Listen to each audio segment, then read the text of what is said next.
Hey cuties! Welcome Oddly Rival, and welcome anyone else who's tuning into chat right now. We are going to be continuing the story of Valentine's Crossroads, the re-release that came from last year. Let's hop right in. Hello, Yunjin.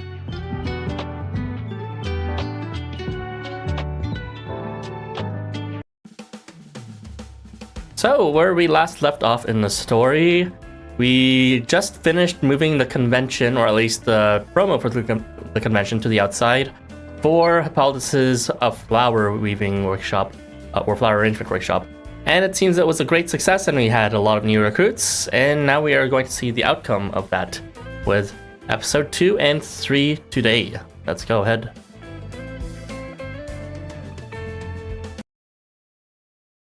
As per usual, let me know if the sound is fine, and hello, Joe. Alright, and these bozos are planning something to take the Valentine's event. First order of business. What is the Valentinalysis? Sorry, that's really hard to say. Valentinalysis uncovered. Yes, about that. It seems we're dealing with a new species from another world. Flora never seen before in Tokyo. One of my subjects brought me a sample prior to the Mountaineering Club's arrival on the scene. Wait, are there different numbers here? We've confirmed the necessary materials for a plan, but will be some time before the extraction is complete. Nonetheless, it's good to hear things are proceeding in due time. What are these Valentine puns? What of the other day's experiment? Did I see the first chat message? I don't think so. Maybe, but probably not. Everything was as theorized. Effect variance is negligible on subjects of different origins, though its duration is very short. I see. And has anyone learned of our existence or come to know our plan and teams? Spiking puns. The question is directed at the entire room, but is met with silence. No one so much as nods her head. How charming are those who bask in the sun and make merry, blissfully unaware of us. Or perhaps, how naive. Once this plan is put into action, each and every transient from Setsukai Academy will serve our agenda. Great leader, I do not wish to contradict you, but I fear you may be striking a bit too over-confident a tone here. But doesn't it just scream head honcho of a secret society? No need to put coconut in their bonbons. I don't know who's who at this point. Like, let's call White Lizard B, Giraffe B. Oh no, wait. A White Lizard A, Giraffe B, and Brown Lizard C. You sound more like a villainous schemer from a magical superhero comic than the head of a hot shadow organization. Well put. Nonsense. Just continue with the experiments. Idyllic world we seek is close at hand. The time is nigh! Giving off Doofenshmirtz Incorporated.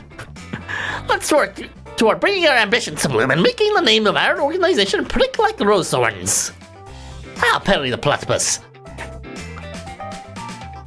Speaking of, have we actually decided on the name of our organization yet? Let's see. That also is on the agenda for today according to this, so I'll now read out all the prospective names proposed. The Dark Valentines, the Setsugai Revolutionaries, the Uglies, the Student Council for the Love Sciences. I get the feeling our naming sense is a bit lacking. Cool game. Okay, seen a bit rival. Valentine's Crossroads, episode 2. Not too like, rather.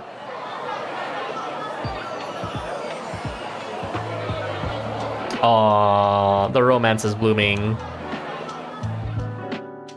Following the successful demo workshop the previous day, you enter a classroom filled to capacity with eager participants for the day's seminar.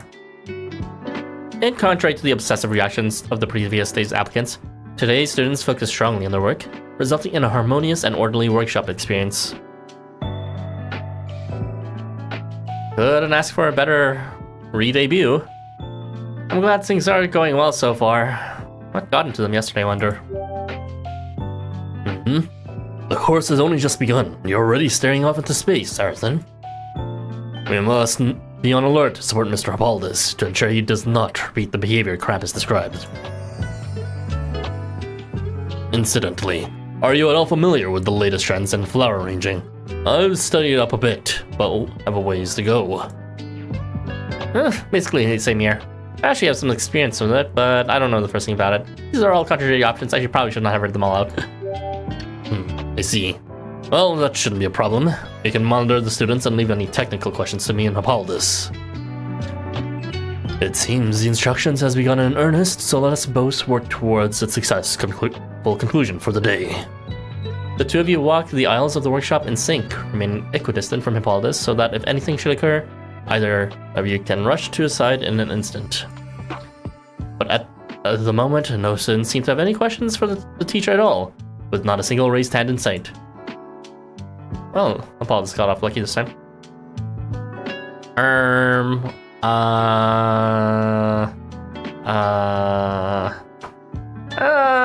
We saw Krampus yesterday, so I kind of want to do them, but also we haven't talked to the others, so I also want to do them. Be equal about this.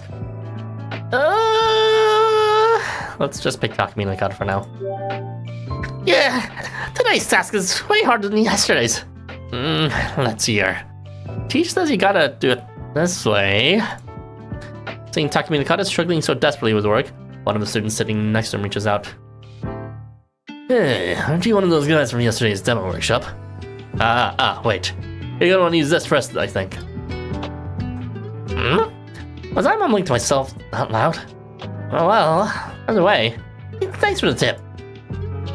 Oh, you know what? I just noticed you're both kind and cool. You're a real city boy, and I'm trying to be just like you. Ooh, the mobs! The mobs are jumping out, I love it. City boy.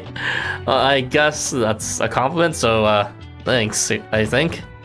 I really like your outfit, by the way. It's very cool. Big love. Looking around, you see that a number of students are consulting with their neighbors to better understand their assignments, with some clearly just making small talk and enjoying themselves.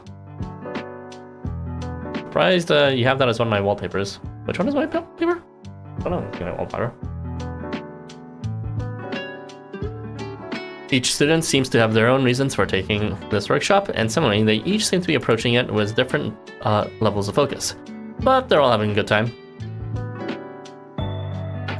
As the instruction ramps up and the students become more and more invested in their projects, a few hands are eventually raised. Sorry to keep you waiting. Is there something I can help you with? Yes, sorry. I'm trying to do this exactly as you said to, but it's not going very well. At this point, Hippolytus seems to be able to handle the students' questions just fine. There's nothing out of the ordinary being asked of him. These guys have fun designs. Shame they're all 1 and 2 stars. Well, you know, perhaps they'll be treated better in the future and have future skills and expressions. Unlikely, but if they're getting to the writing, you know, it's a start of recognition. He makes his way from one student to another in turn, addressing the concerns and helping them to the fullest before moving on. Everything continues to go smoothly until one particular student, hand raised, says the following to Hippolytus as he approaches. Hey, so this doesn't have anything to do with the actual flower arranging, but I've got somebody special I want to give this to. Ooh, now. Then I suppose you're looking to find something you can add to it to give it to that extra bit more impact? Oh, no. I'm not concerned with the arrangements at all. All the flowers are beautiful, so I have no doubt this will turn out great. My question is more just, how do I approach the person I'm interested in? How should I present this? Uh-oh, Masanori, it's just like the AR, he's gonna be like, stand aside, it's my turn. It's love talk. Well, alright, Masanori, let's handle this. Yo, rival, welcome back. And Johnson. Masanori returns her gaze, not firmly, then surreptitiously approaches the student posing the question. Apologies for the interjection, but I believe I can field this question if you'll allow me. Again, I don't mean to intrude. I've just addressed a very similar concern from another student, you see. The student seems dumbfounded for what feels like a momentary eternity, staring at Masanori with mouth agape before suddenly letting up and shouting out. Muramasa, the legendary streamer! Is it really you? What are you doing here? Are we on one of your streams right now? Well, I'm delighted to meet someone familiar with my channel, but I'm not here as a streamer today. I'm here merely as a private citizen. Should that be alright with you, however, I'm more than happy to address your concerns. He's famous. Masanori intentionally raises his voice loud enough to ensure that everyone around him can hear, letting the secret out. Exactly as he presumed it would, this caused a number of students nearby to momentarily focus their attention on him and away from Hippolytus. So, in regard to your specific worries, this is how I feel it should best play out. Masanori quickly and fully reverts back to his assistant role, and the students, following his example, return to working on their individual projects as well. Big fan of Masanori, huh? Other students continue to raise their hands and ask questions after this, but many now begin to request whom they wish to answer.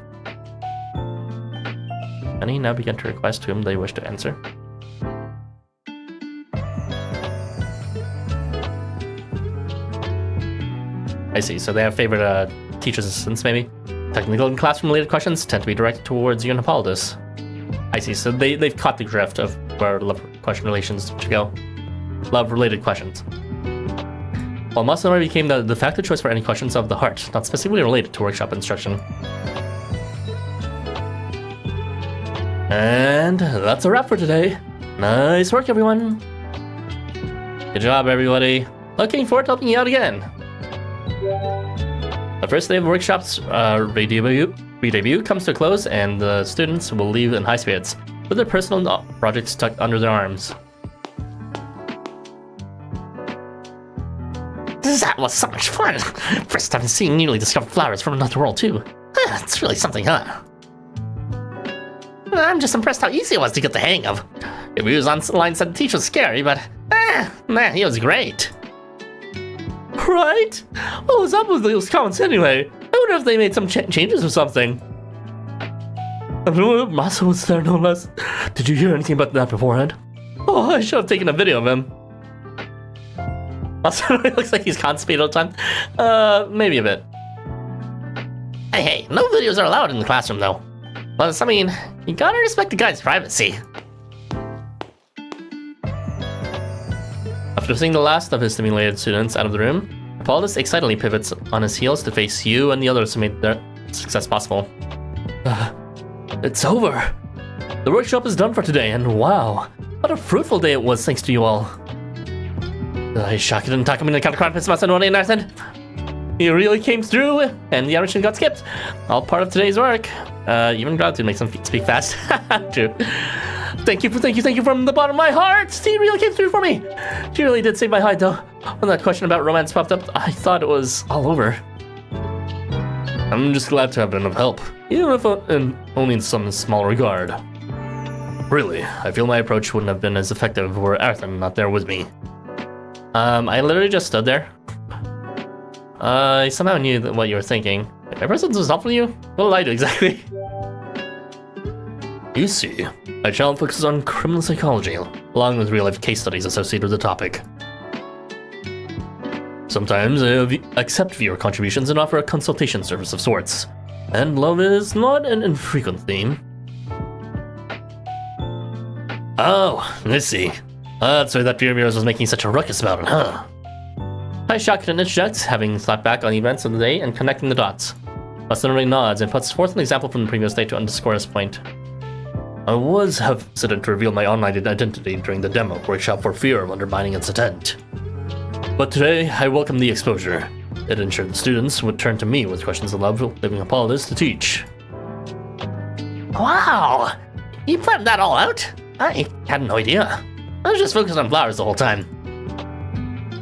I was also just focused on the flowers. Perhaps too focused? I should have been paying a bit more attention to those around me. Oh no, you're fine. This was a lesson after all. You're doing what you signed up for. I'd even say the fact that you got so absorbed in the subject is a testament to the success of the workshop. Read the wallpapers to two girls. So I don't know what you mean by wallpaper. I don't got any Google's as wallpaper here anywhere. I literally have no idea what you're talking about. But yeah. Hippolytus all smiles as he cleans up his desk and discusses what transpired over the course of the day. Oh, I almost forgot. We've delivered some provisions for everyone again. Once we're done cleaning up, let's all partake, shall we? Oh, food? Well, I definitely worked up an appetite dealing with such intricate work all day.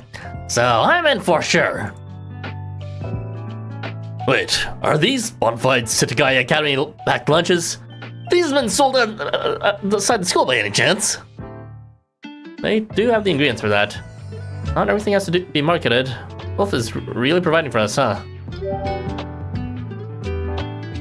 Yeah, I was just thinking the same thing. But how did he deliver them without seeing us? Without us seeing him? It's like he has the Santa sneak skills. You all eagerly unwrap the packed lunches and open the lids.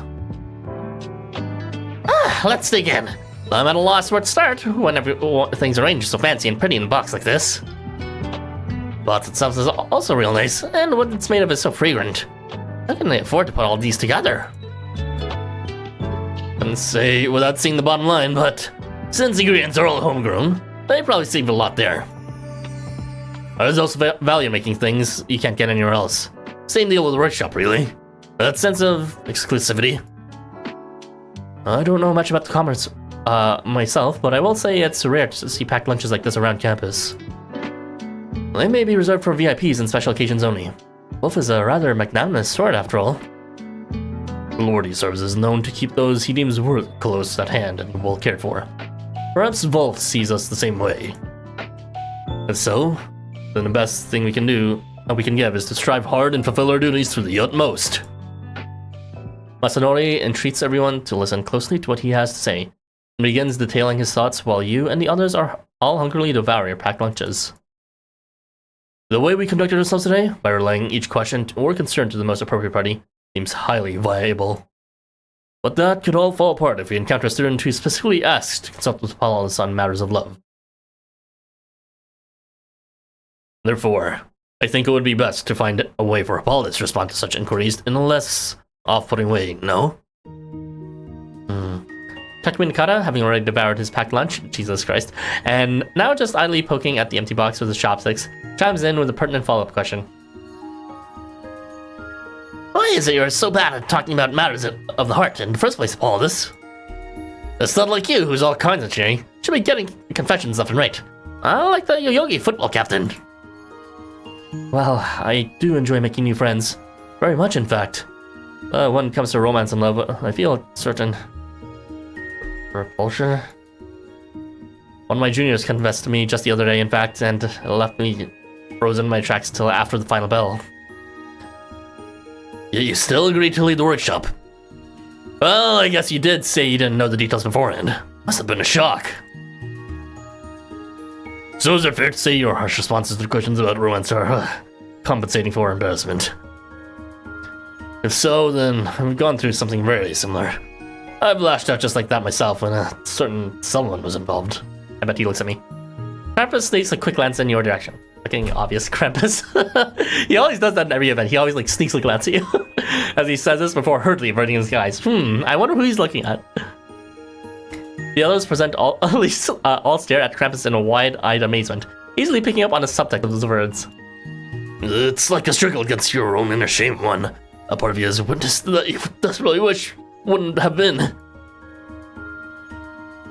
rough time for sure. Sad accident. That's when we became friends, right? Now that you mention it, I guess it is. Thinking back on it, though, I can't even express how embarrassed I felt. In response to Krampus' emotional recollection, Hippolytus doesn't so much as nod in agreement as tilts his head in confusion. Oh, it's completely different. Whatever you're describing, it sounds relatable enough, but I believe it's quite different from my situation. I know you're trying to help, but I'm afraid I'm not ready to discuss my feelings on the subject just yet. My apologies. I do hate that the students may be subject to these drastic mood swings of mine, though. If I could, I'd prefer simply to say my piece and get the class started, then leave them to it without another word. It is perfectly natural to feel conflicted over this, Hippolytus. But if you should speak only the lesson and then go silent, you would essentially be little more than a talking textbook. And in such eventuality, I fear the workshop would return to the state it was in before. Do you really think so? Even though you two are so much better at fielding these questions than I am. You know, it's not the same. It's not our class. Just assistants, remember? You're something but an expert on floor, are you not? That makes the information far more valuable when it comes from you. We do not bear the seeds of knowledge required to plant the garden and the wow you strive to create. You have the only bag. Communication is a bit of an odd beast that way, Mr. Hippolytus. I often marvel at how fickle it can be. I may be skilled in the art of conversation, possess an abundant vocabulary, and yet the words would mean so much more coming from you, even were they to be a bit shaky or unrefined. Perhaps you feel that within you, no seeds of love or romance have survived, that the garden is the relict. But what if you instead thought of it as though new seeds were planted altogether? Seeds unrelated to any weeds of the past. Perhaps a new species entirely. Something heretofore unknown. And if anyone asks its name, it's okay to say you don't know. Besides which, I've seen how thoroughly you prepared for this. No one else can offer the same care and attention as you. Harrison? Masanori? Everything's gotta be dramatic with this guy. I think I get what he's saying. You gotta learn how to control your stubbornness, and then you'll be able to handle whatever comes your way. I'm not certain I understand what you're getting at, Taishakuten. What does stubbornness have to do with planting seeds? Takumi Nakata, Masanori, and Krampus all remain silent. Curious to hear where Taishakuten is going with this. Using stubbornness to his advantage. I don't get it either. Well, basically, you gotta decide where to draw the line. Figure out for yourself what's too far, and then live by that. Don't just eat any old garden, but find the one that's right for you, and then just say, you know what? I'm taking a root here. Only thing that makes it tricky is, to do this, you gotta know exactly what kind of environment you want. Kind of like how you're fighting somebody. You have to know where to stand so you don't trip up right out of the gate. Nowhere to stand. You're not wrong, but that's not always such an easy thing to figure out. Hey, sure it is. You just gotta call it something snappy like hometown love.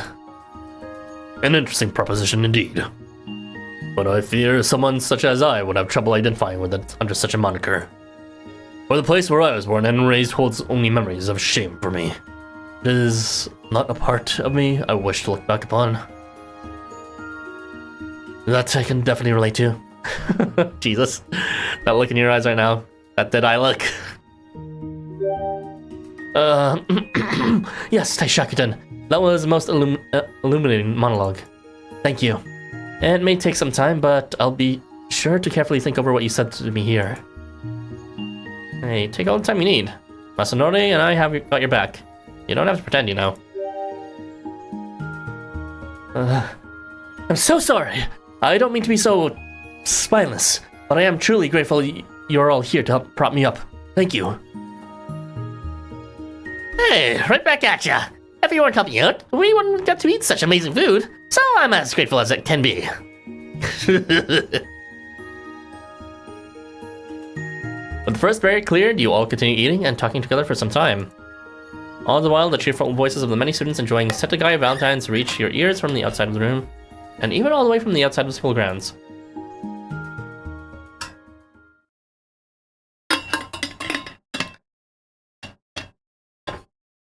It's his eyes that turns you off even when he's not doing his hair? You're not a fan of his eyes? I think he's cute, even with his eyes. That look of disgust, it's pretty hot.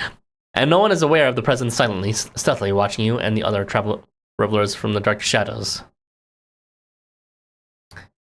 Behold, my Valentine in nature!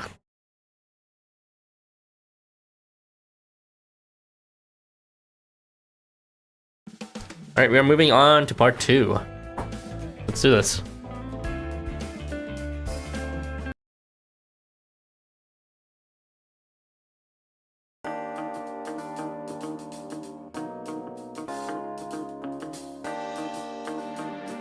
After finishing your meals, you and the others divvy up tasks and make short work of cleaning and the workshop room, then proceed to plan for the next day's lesson. Oh, the AR card in my home screen. It's kind of like the one with Turing and Arachne. It's kind of just to complement the other one that shows up. I can talk about it a bit later. But essentially, it's mostly just for aesthetic reasons because of it's like blue themed versus my other AR I picked is like more warmly red tinted. I just like the art of it, and the other two is based on like people who I like anyways. You and Taishakutan are selected to bring additional materials, so the two of you follow Hippolytus to learn the exact details of what to bring in from where.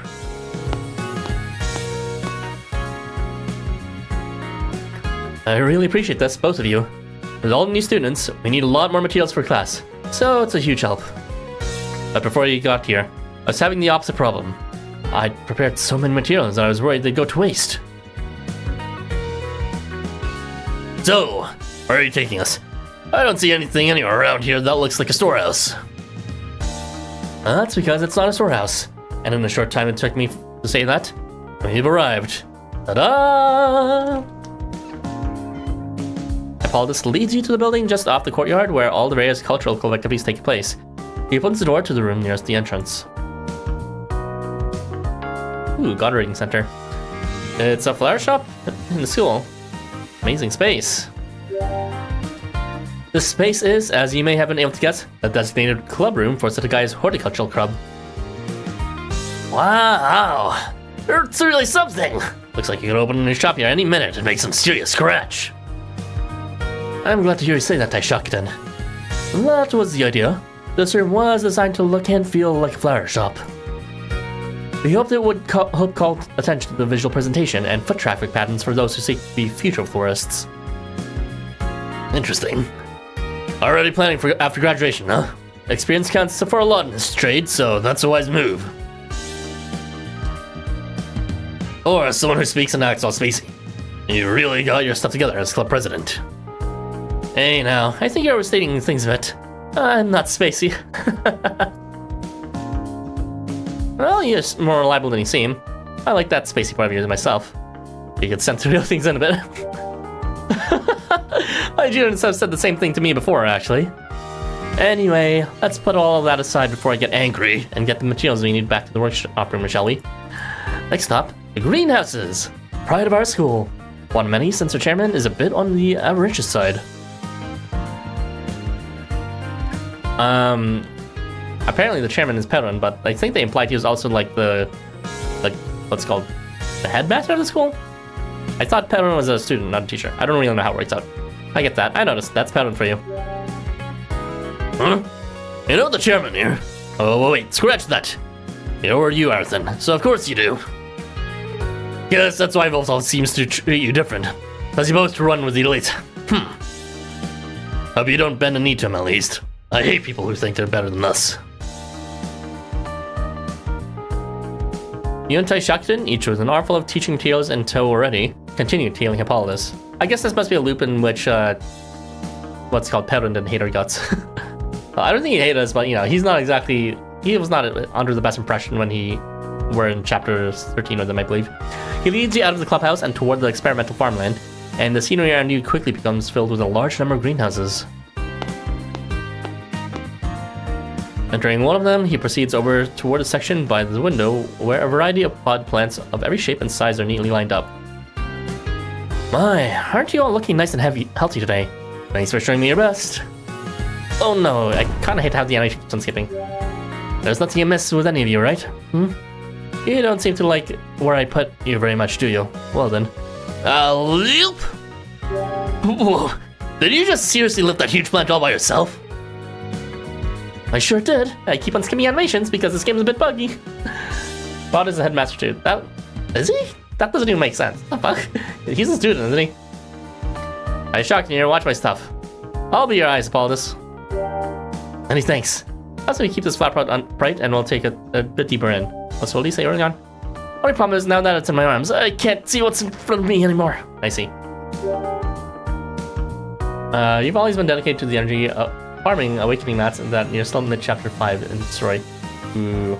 Well, once you do events and you've limit break broken enough units, you probably will never need to do limit break quests ever again. What the event drops is like generally enough when it comes to like being sustainable for future units that come unlocked.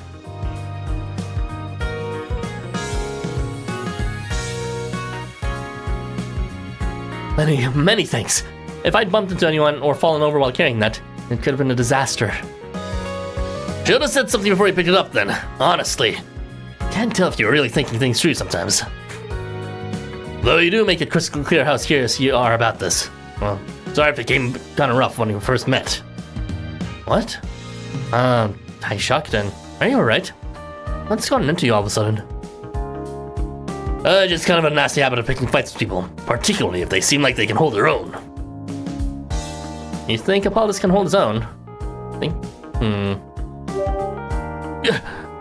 See? I stand against the self-righteous and the elite, but I ain't got no reason to fight with anyone else. That's why I'm working towards helping you, Hippolytus. So let's get that workshop of yours, a full slate of satisfied students. Oh, I can't be much help when it comes to the romance and stuff, I'm afraid. You're finally all in, huh? Pretty serious guy yourself. There's a single plan in punk I know. Give me a break. All I gotta say is the way you just tell it like this, I don't mind it that myself. So anyways, is this all stuff you need us to carry, Hippolytus? We should start heading back to the workshop room.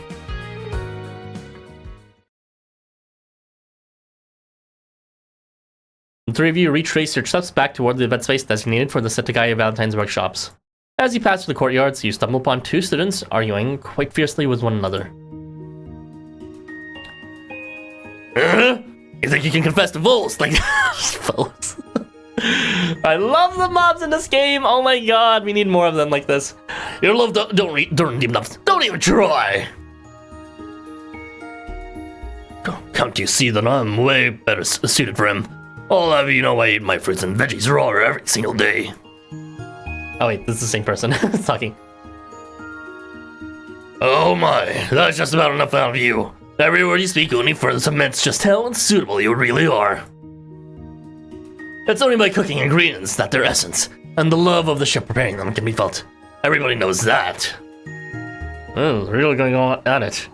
Or are they rehearsing for a stage show? Also, did the ones that say Vols? Talk about selective attention. Good taste, Bobs, truly. I mean, the one on the left is kind of my taste, to be honest. I'd taste them all up.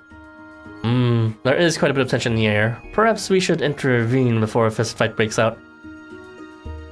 High school student with an AK-47. I mean, to be fair, an AK-47 is probably not that scary in a world where magical powers that break the laws of physics exist. It's just some bickering. I say leave him be. Sometimes it feels good to get stuff off your chest.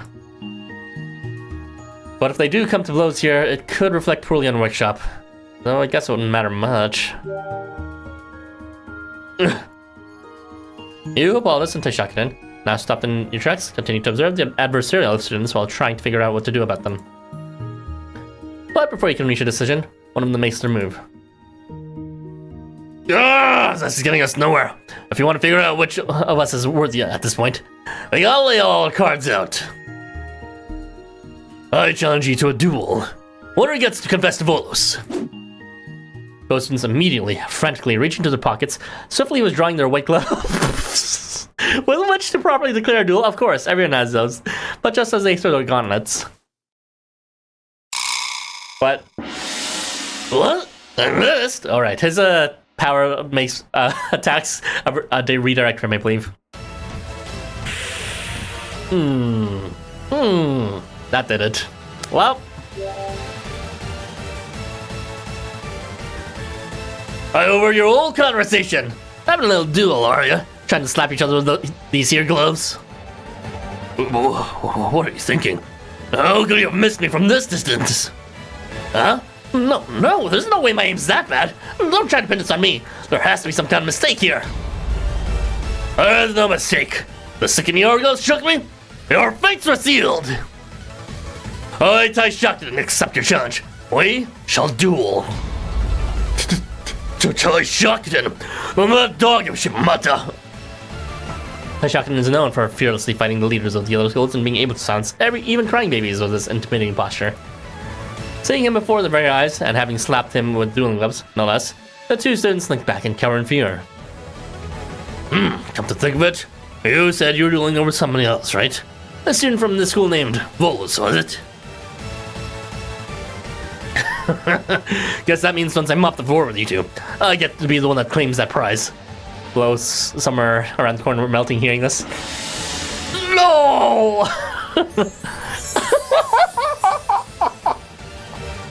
Oh my god, that's so cute. I love this game. I love these mobs. Oh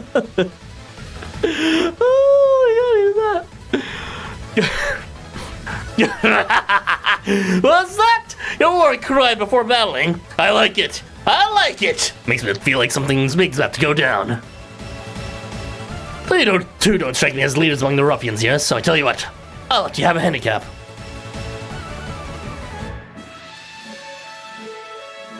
You two got to make the first move, and if you're able to make me say uncle, I'll back down and you continue how you'd like. But I have to win. Well, let's just say, you'd best get all your affairs in order, you feel me? What are you trying to do, Taishakin? There's a time and place, you know. Is he planning on going easy on them? Taishakin removes his apron and pushes you aside. Oof. What do we do? What even can we do? Don't look at me. You're the one who suggested dueling. I guess at this point all we just gonna do is, go for it. Oh dear, oh dear, oh dear, oh dear. How did it come to this? We need to stop Taishakin before it's too late. It's fine if all is trying to stay calm. I suspect this isn't what it looks like. We need to trust him, Taishakin. It sucks the translation takes so long, but it's clear the localization team is trying to keep the quality up, so I can't begrudge it too much. Yeah, for sure the translations have been, for the most, spot on, except for like early game translations. That was a bit shaky, but it's been consistently good for the past 3 or 4 years now. What? What do you mean? Well, what are you suggesting? As known as Diva back in my homeworld, you know, just use your and make me surrender.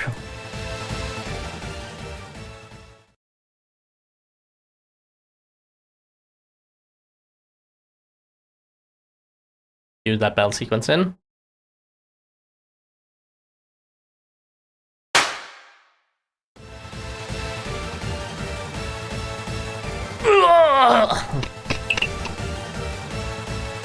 This ain't over yet. Try to keep up. Is he slapping them? Damn it. Squid Game moment. Oh, that was a much better punch. Here's your change. Taishakin makes no effort to dodge any of the attacks from the two students, instead taking every one of them head on. For each one he takes, he dishes an equivalent strike. Yet still he remains unwavering and unfazed, standing firm between the two. What is he? No matter how much punishment he dish, it's like he's totally unaffected. But if you don't stand your ground, I'll lose foes to this brute. Oh, that's not gonna fly. We gotta see through this to the bitter end. False, my beloved. This is getting hard to watch. He gets sent down to Taishakin. Those two students seem re-motivated. But they're clearly so worn down that they can barely stand. The two students both work together to help each other rise back up and continue the fight. You may be able to stand and assault from one of us, but can you handle us, both of us at the same time, working together inside you? You ready, buddy? Of course I am. Let's do this. Ooh, I see teamwork. Now they're gonna get along. Uncle! Huh? I said uncle. You break your ears or something? Screaming for my foe is true. We heard what you said. I shocked and turned and tell. Oh, I can see what's happening here. I shocked and smiles at the extremely confused students and begins explaining himself. You what? You were on me like glue, and I don't mind if people keep at something even when they don't know they're off the mark.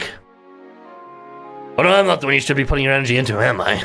So just forget this and get to the real fight already. You're right. We should put this energy into the person we admire. But we let ourselves get our eyes off the prize. I've always been kind of cross and overly assertive, but for some reason, I let myself get especially fired up today. As the two sit on the ground and contemplate, a gust of wind blows by, and a single flower petal flutters in between them. That's an ylang petal, isn't it? The only ylangs around here are in the greenhouse. Oh, where did they come from? Hey, do either of you know this blue sky or got any way of getting in touch with them?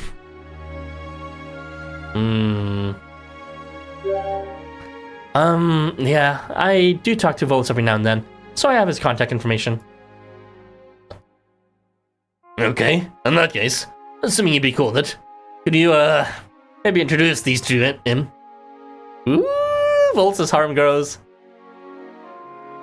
What? You sure that'll be alright? I mean, that's kind real kind, but like, you don't mean now, do you? Because that's now. No, that's kinda. Hey, but you can't be choosers. Besides, he might just flat out say no. And then there's nothing you can do anyway. Well, we should let them get cleaned up first. Eating their idol all beat up would spoil in the moment, right? Yeah, we're gonna show ourselves to all cut and bruised like this. We're just gonna worry him. Huh? That makes perfect sense to me. Why are you acting all surprised? Looks like you really don't get it. Time for them to make out. Three-way between them and Volus. I was caught off guard is all. Stars are like medals of honor. The idea that they should be concealed is foreign to me. Sorry. You guys are actually nuts. I should not associate with you. Goodbye. The three of you escort the injured students in nurse's office, and finally finish transporting the materials you gathered to the workshop room.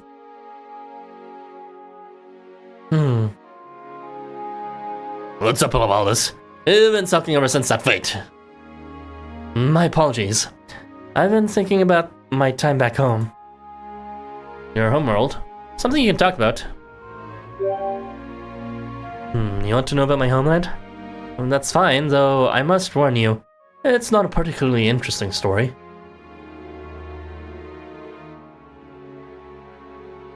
Where I'm from, love strikes like lightning.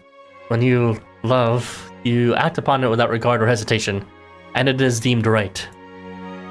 So what the people of Tokyo regard as impropriety or infidelity is very much the norm. Not just accepted, but encouraged. Right, the world of Olympus with, who's his name? I think it's Zeus or something who sleeps with everyone. Yet to me, it always felt wrong. I could never acclimate myself to that mindset. But it didn't matter because I was pure back then. I had someone to serve, and that was all I needed.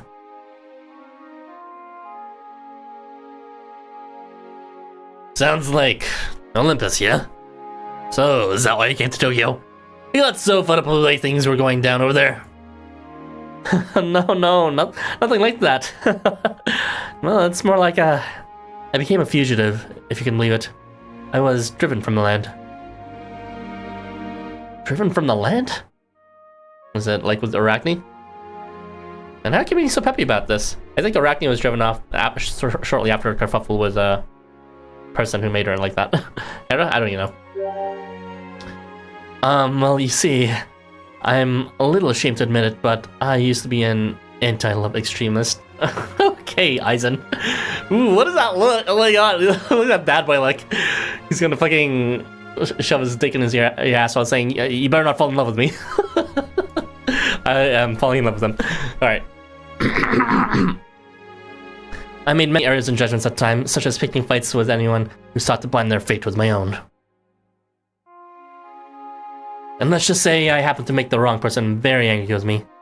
Then before I knew it, I was on the run. Did Zeus like flirt with him or something in the form of a horse or some bullshit? And he was like, no, hose, get back. And with Athena did, I see. All I ever wanted from that place was to get by with that one single pure memory intact. But I couldn't do it.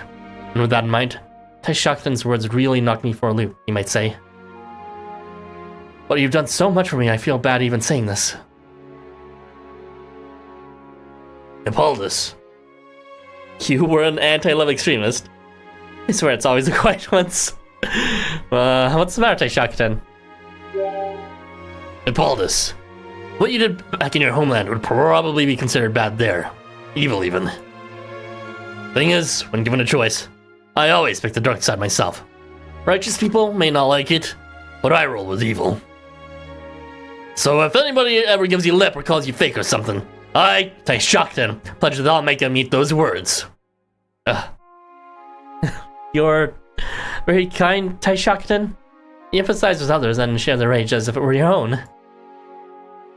He's really got a heart of gold. Well, I'm right there with you, Taishakutan. We're all in this together. Really, though. I was just thinking back to some stuff I've been through before myself. Well, that's all there is to it. Anyway, we made it back to the workshop room, so, all this. You mind opening the door? You got the least stuff in your hands.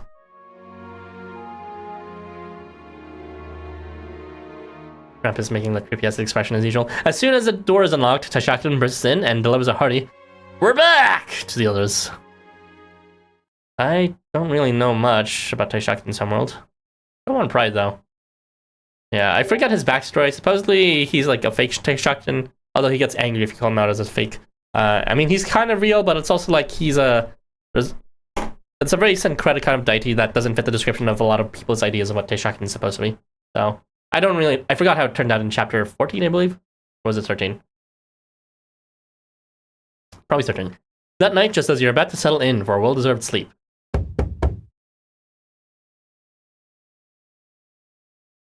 It's open. Come on in.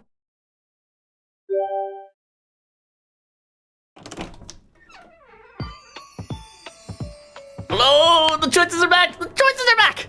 Hey, sorry to bother you so late. Mind if you come in here, asshole? There's something I really want to discuss with you, and only you. Namely, can this thick dick fit in your skull? You let Taishakutan in and notice that he's carrying 2 drinks with him. He hands one to you.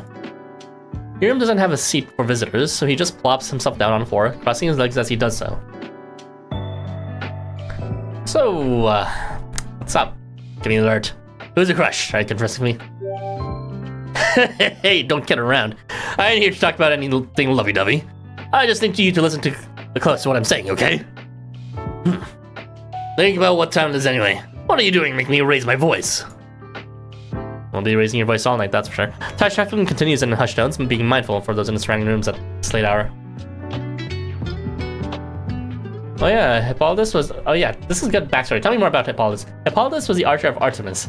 To honor her, he swore off women. Whoa, damn, Jesus.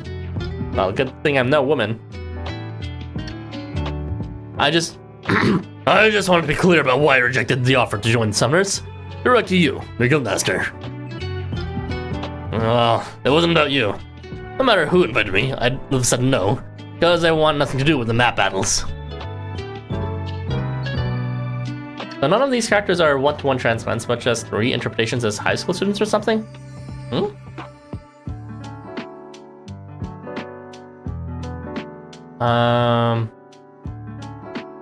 Oh, you're talking about the character interpretations? Sometimes they're like that, sometimes they are more closer to the original interpretations. They do give them an original story, because the thing they're adapting is not just their original myth. They're also adapting their, the origins of their myth. That is to say, you know, this character Taishakutan exists in, like, Buddhism, I believe, but it also believes in Hinduism. And so it's like, they're not just going to take one version of Taishakutan. They often do interplay between, you know, what that means if a character like that exists in 2 different ways. And then they interpret them, give them a story in terms of how that sort of entity would interact with the world of, you know, this Tokyo with the 23 competing worlds, where everyone fights through app battles. And it sort of gives them a backstory, sometimes more closely in relation to that world than the original world. Like, some characters might be more based off of the functioning of the app itself, and some characters may be like, you know, Tokyoites natively that have powers that are taken from other worlds. So it's like, there's like the varying degrees of relation to their original mythology, which is interesting for sure, because it gives, like, you know, full creative control for the players while also respecting the original mythologies. sorry, full creative control for the writers, rather. And I feel like I owe you an explanation as to why that is, but it might get a little long. You okay with that? Oh, I'm okay with anything long you got, if you can catch my drift. Please go on. Is this related to what happened today? Hey! What's the deal getting all tired-eyed the second you hear that? I'm trying hard not to raise my voice here. If I see you falling asleep while I'm talking, you better be prepared to eat 1,000,000 volts of electricity. Got that? Taishakin composes himself, then begins recounting his past. Besides, not all of them are students, some of them are also teachers. As you know, I'm from a world called Mid-Earth. A rough place, but even there, I'm known as something of a demon. Ooh, interesting. So Mid-Earth seems to correspond to not just some random location, but it corresponds to Zoroastrianism. I believe that's where Aphrodesiac is from. So he hasn't talked about this in the main story very often, but this is going to be interesting to hear in detail how it turns out. Now see, Mid-Earth's got seven levels of justice and evil. It's even like top rankings within street gangs in this world. And since I'm always going against the holier-than-thou punk Aphrodesiac, I got branded as a diva. Is it diva or diva or diva? I looked it up, but I already forgot what it's called. I think I'm gonna go for this playthrough as a diva, probably. Diva, yeah, diva. Which suits me just fine. Thing is, some people went one better and called me a fake. And that I couldn't let slide. Did you know when a transient comes to Tokyo, if there are others with the same name and appearance, one of them becomes a demon? That's true. It's pretty much impossible to have the same identity in Tokyo. Either one subsumes the other, or the other just disappears, or one's not allowed into the other world, or they literally merge, as in the case of Nodens and that one person from that one world. I'm forgetting who they are, but it's from the Gaelic world. Or the Taishakten from Shangri-La or Divaluka is the real deal. And that makes me an imposter. So he's neither from Hinduism nor Buddhism. He's from Zoroastrianism, which is an interesting take. It ain't without merit to say that, but, I mean, come on. This ain't no joke to me, you know.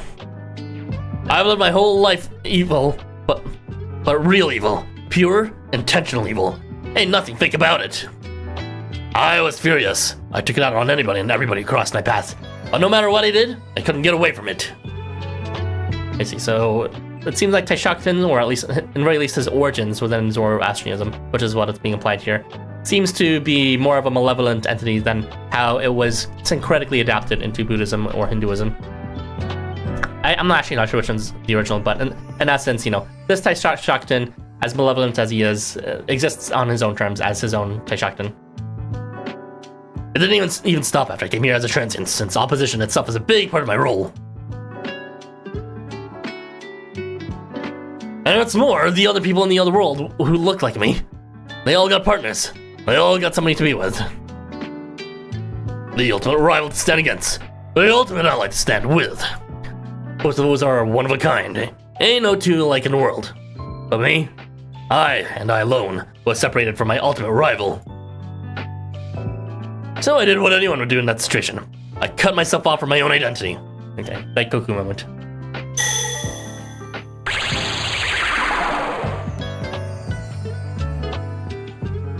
He took on a new identity from his original from Mid-Earth. They're probably related in some way, syncretically. Which is why it means so much that Shibamata accepted me as I am. I live there so I can repay them for that kindness. Maybe they just don't know any better, but maybe it was wrong of them to put their trust in me. But either way, I made up my mind. Even if I ain't the divine figure I'm made out to be in Tokyo, it don't matter none. As long as they're counting on me back at the shopping district, I'll take the name Taishakten and I'll fill its shoes.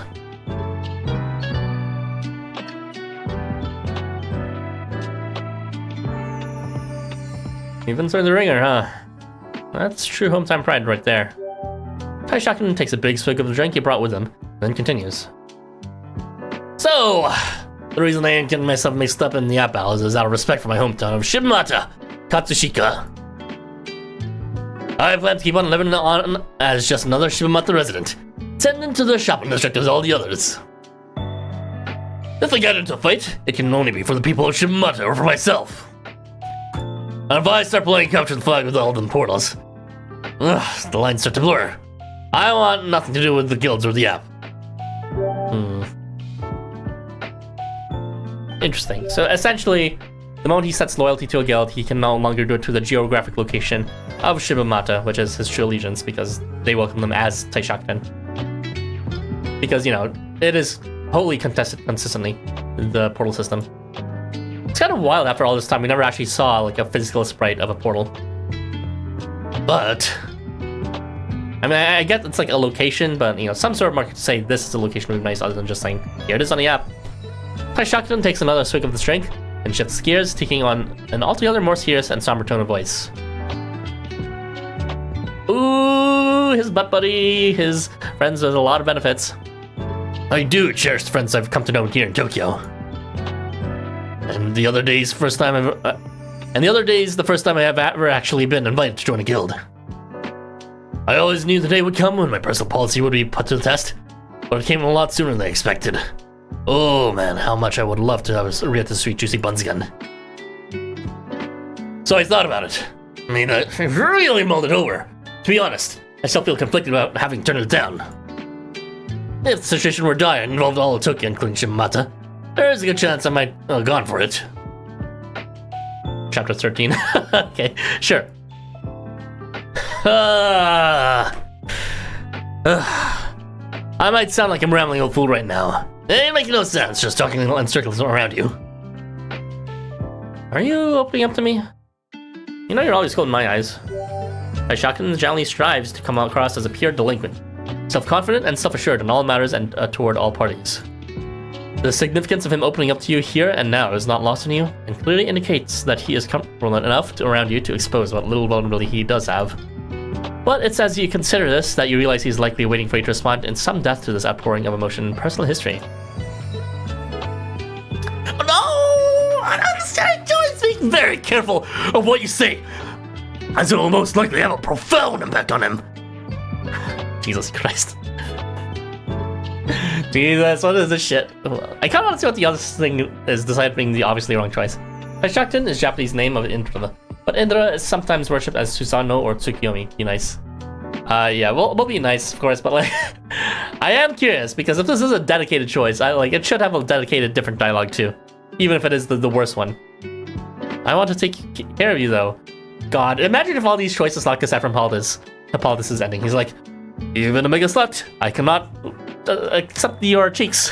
Like, no, the Hippolytus route is closing. Huh?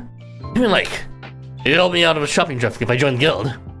Like we talked about at your safe house? I told you that ain't something I can decide on my own. I'd need to talk it over with the others first. Or... no. That ain't it at all, is it? The fact that you're saying this to me now means... you're not just offering to help you out. You're ready and willing to devote yourself to the task completely, ain't ya?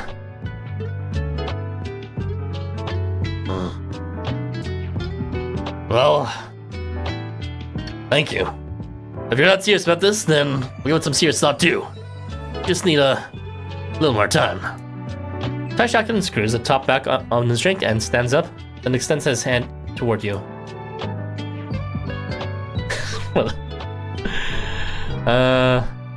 Let's go! Rock, paper, scissors, go!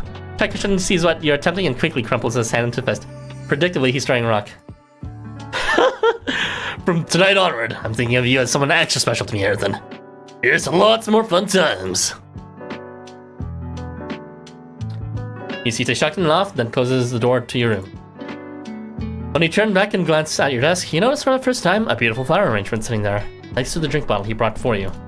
Aww, that's cute. Nice way to leave it there without him, like, declaring he's giving you flowers. Okay, we have episode 3 now, but let's go take a 5-minute break because we'll be finishing with episode 3, so we're at the halfway point. Yeah. Let's go ahead and take a breather. See you guys in a bit.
Has it been 5 minutes yet? Probably a bit less than 5 minutes.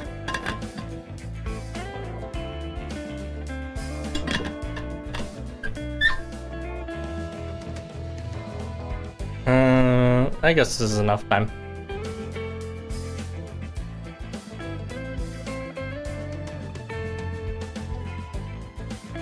Okay, let's resume with episode 3.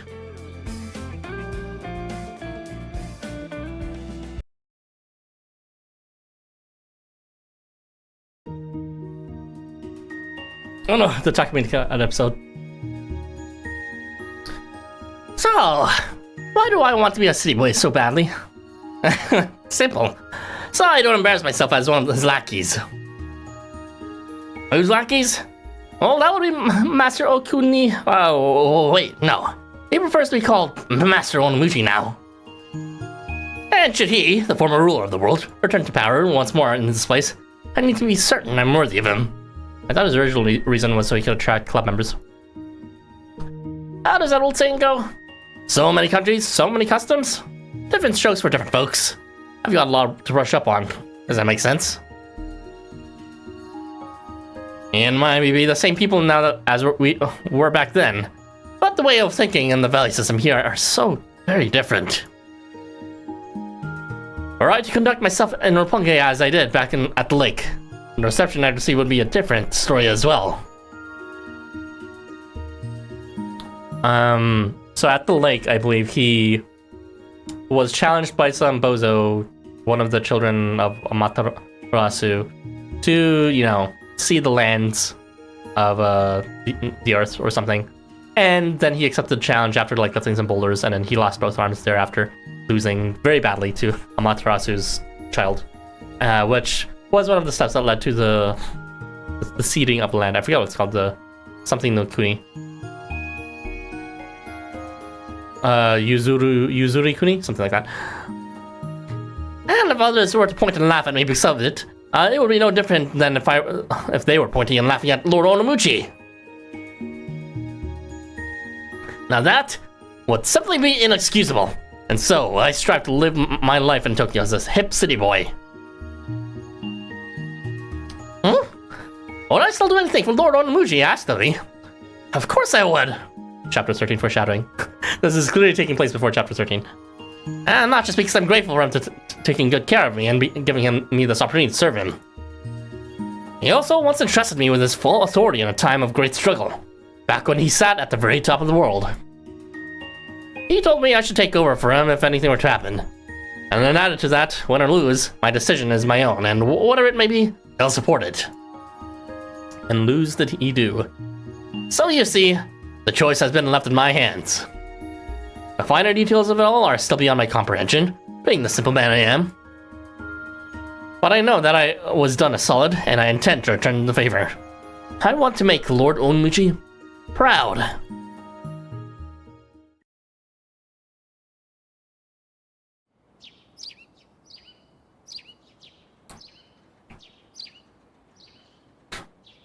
It's an early start here at Setagaya.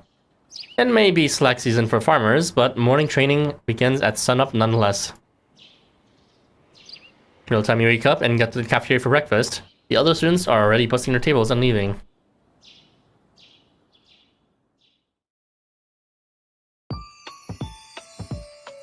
Ah, you're awake. A very fine morning to you. I'll bet you slept like a rock last night, Arthur. Morning, Masanori. You're up early. Yeah, is that like a light? That's good to hear. Today's events do demand a healthy store of vitality, so culling one's exhaustion the night prior is key. So, it's our third day here in Setagaya, is it? I can't say I've gotten used to it yet, but I do appreciate the change of scenery. Take a look outside the window. Bask in the majesty of the violas blooming in their planters. It truly is breathtaking. There, can you see that bird that's perched itself on a branch of the big tree? Masanori points to the tree closest to the window. Wow, how cute!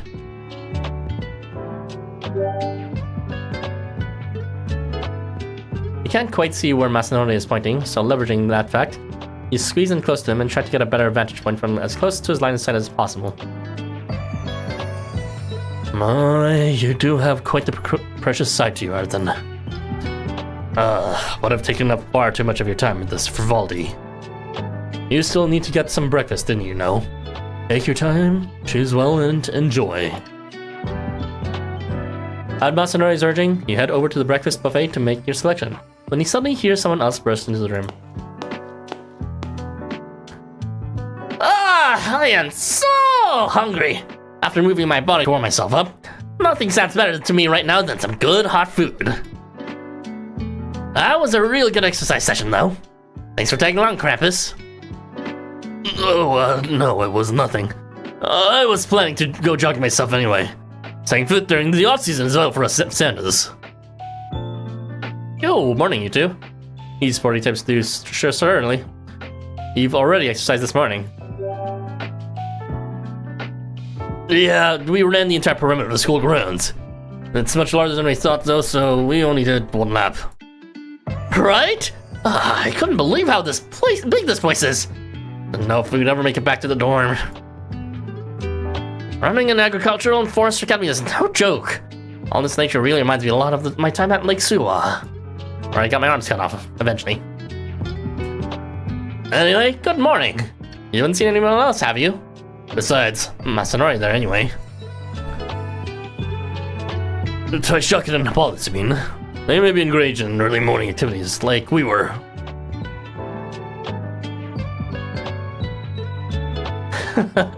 Glad you're back, rival.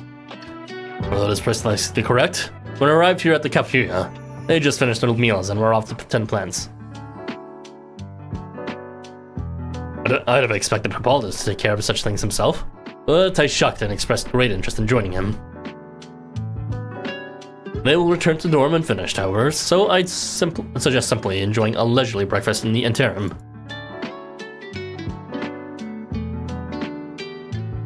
Wow!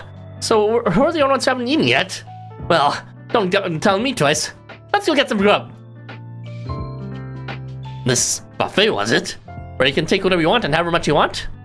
Gotta say, I'm real thankful for it right now. That's as impressive a spread as it was yesterday. Is all this prepared in the school? Oh, that's remarkable if so. You, Krampus, and Takumi Nakata all stand before the buffet table, tray and dishware in hand. Seemingly endless fruits lie before you. Strawberries, oranges, and more. Next to them are a variety of breads, and next to those are butters and jams of every sort of material. Where meat?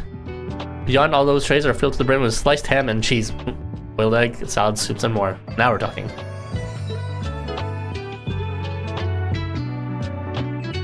There's also a drink dispenser and even a well-stocked biofuel dispenser behind it for transients from Utopia. Anything and everything any student from any world might need to give them the energy their body requires is not just available here, but available in abundance. This place has most hotels beat, said the Guy Academy. I tip my hat to you. Imagine having this every morning. Woo! According to Wolf, the big difference between this and a hotel is that here, food requiring preparation is kept to a minimum. Everyone instituted this policy in an effort to save on the time and personnel required to provide every student with a quality meal. Whoa, they put some real thought into this, huh? From one rule to another, I gotta say, I respect it. Mad respect. To be fair, countless agricultural products are harvested within these very grounds. This would surely not be feasible otherwise, and if they didn't do this, I'm sure there would be a lot of waste. Heck, there probably is still a lot of waste. Well, whatever the case, I'm gonna grab as much as I can fit onto my plate. So, with all due thanks to the hardworking students and faculty of Setekai Academy, let's dig in! Are you okay with gluten, Takumi Nakata? It's hard to choose with so much here.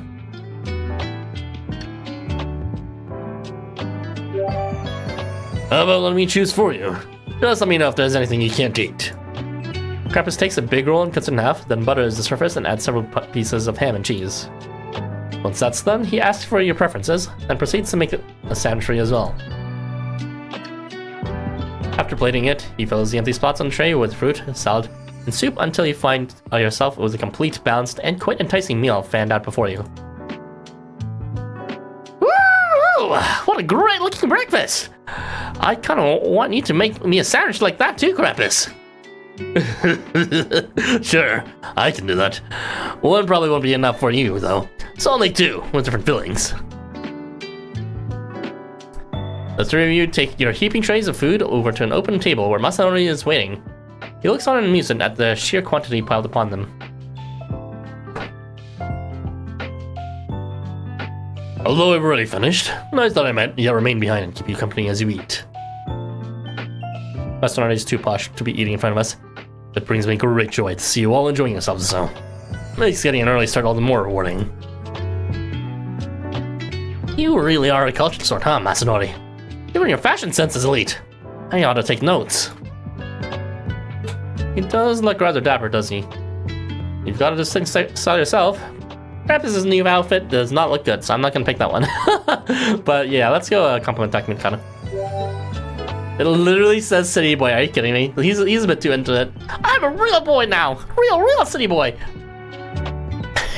You think? This outfit was chosen for me by my sponsors. They coordinated the whole thing. And my hair was done by the top grade beautician recommended by Hakumen. Even I think it looks pretty bagging. I'm pretty sure anything would have been better than those ugly sideburn hair ties you had before.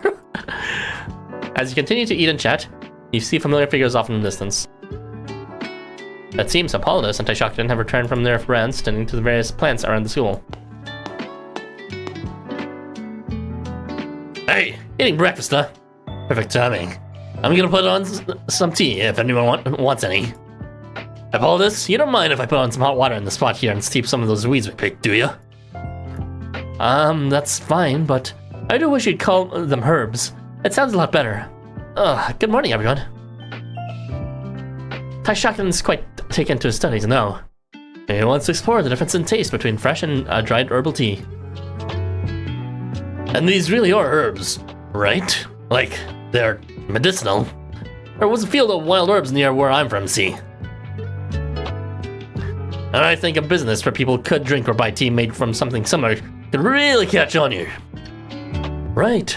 So thanks for helping me with my task this morning. I gave him an impromptu tour of our greenhouses and showed him our herbs. Farmers and merchants alike start early. I bet Varieties would flip for this. By the way, that outfit looks great on you.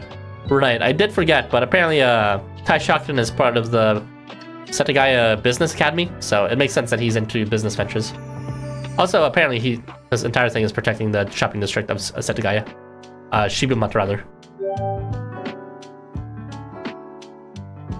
Oh, thanks. I just had this old thing lying around at home and grabbed it real quick when I came here. It's nothing special. But if you really like it, I can take you to where I got it from sometime. To see, it's made in Shibumata. Even after everyone finishes eating, the conversation continues over tea. By the way, Takamine Katana, I know it's kind of a weird time to ask, but do you always have your hair like that? I've seen you perform in sumo matches at Ryogoku before, but I swear it's got a different look to it than I remember. Good eye! You were just discussing my hair while you and Apollodus were out and about. Huh. Would this line of dialogue have happened if I didn't pick to comment on his style instead? Thanks to my sponsors, I underwent a whole makeover, including some new fancy dots and some pro-grade hairstyling. The idea being, once I learned the secrets of charming others from the workshops here, I'll be reborn as a true city boy! I'm a real boy now! I don't think the workshops here are really gonna help you learn to charm others. You may not think so, but the world works in mysterious ways. Everything is connected in the end. You feel me? And if I'm gonna turn on the charm as ruler, that's not just about looking good, but acting the part too. Gotta act all graceful, and only once I've mastered that will I unlock the secrets of the human charm. That's just how it works. Okay then. If you say so. He is not convinced. Must be a ruler thing. Do you even know what you're saying? They're not ugly, common depictions of God. Yeah, they're the depiction of God, so I understand that, but like, as a regular hairstyle, you will never see that.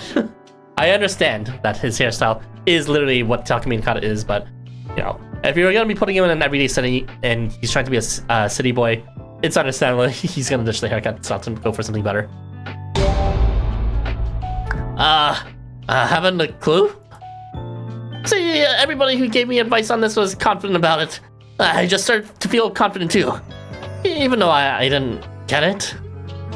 But former rulers from Roppongi were the ones who told me about this, so I figured it can't be unrelated, right? Takumi Nakata, when you say charm, are you perhaps referring to? Oh God, this guy. Oh, you needn't worry about that, Hippolytus. From what little I'm getting here, I do not believe he's referring to love. Well, he gives charm resistance, so he doesn't like it either. I believe instead he is referring to... popularity, perhaps? Magnanimity. The uncanny ability of humans to win others over. I see.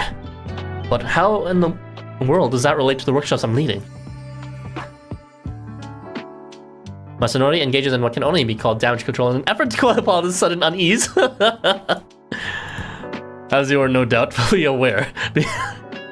I see, so Masanori is doing a hard left on the conversation. Being part of the workshops yourself. Flower arrangement is an art of incomparable variety. From the materials used, the amount, to the color, the design, and the symbolic meanings of each choice, the possibilities. The possibilities are endless, particularly if the one arranging these flowers does so with the intent of gifting them to another. One must carefully consider how the giftee may react to receiving it. Like any Santa worth his salt always keeps that in mind. In other words, it is a question of empathy, of putting yourself in the recipient's shoes. And should you accomplish this feat with one recipient, you'll naturally be inclined to empathize with others in general. Not just in regards to gift giving, but possibly in daily conduct as well. In short, your capacity for consideration may grow.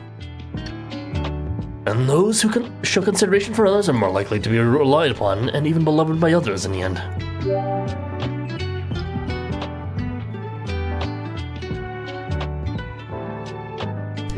Kind of a huge stretch, but okay. Damage control indeed. That makes sense. Reliability and trust are crucial in sales too. The happier the customer, the greater the profits.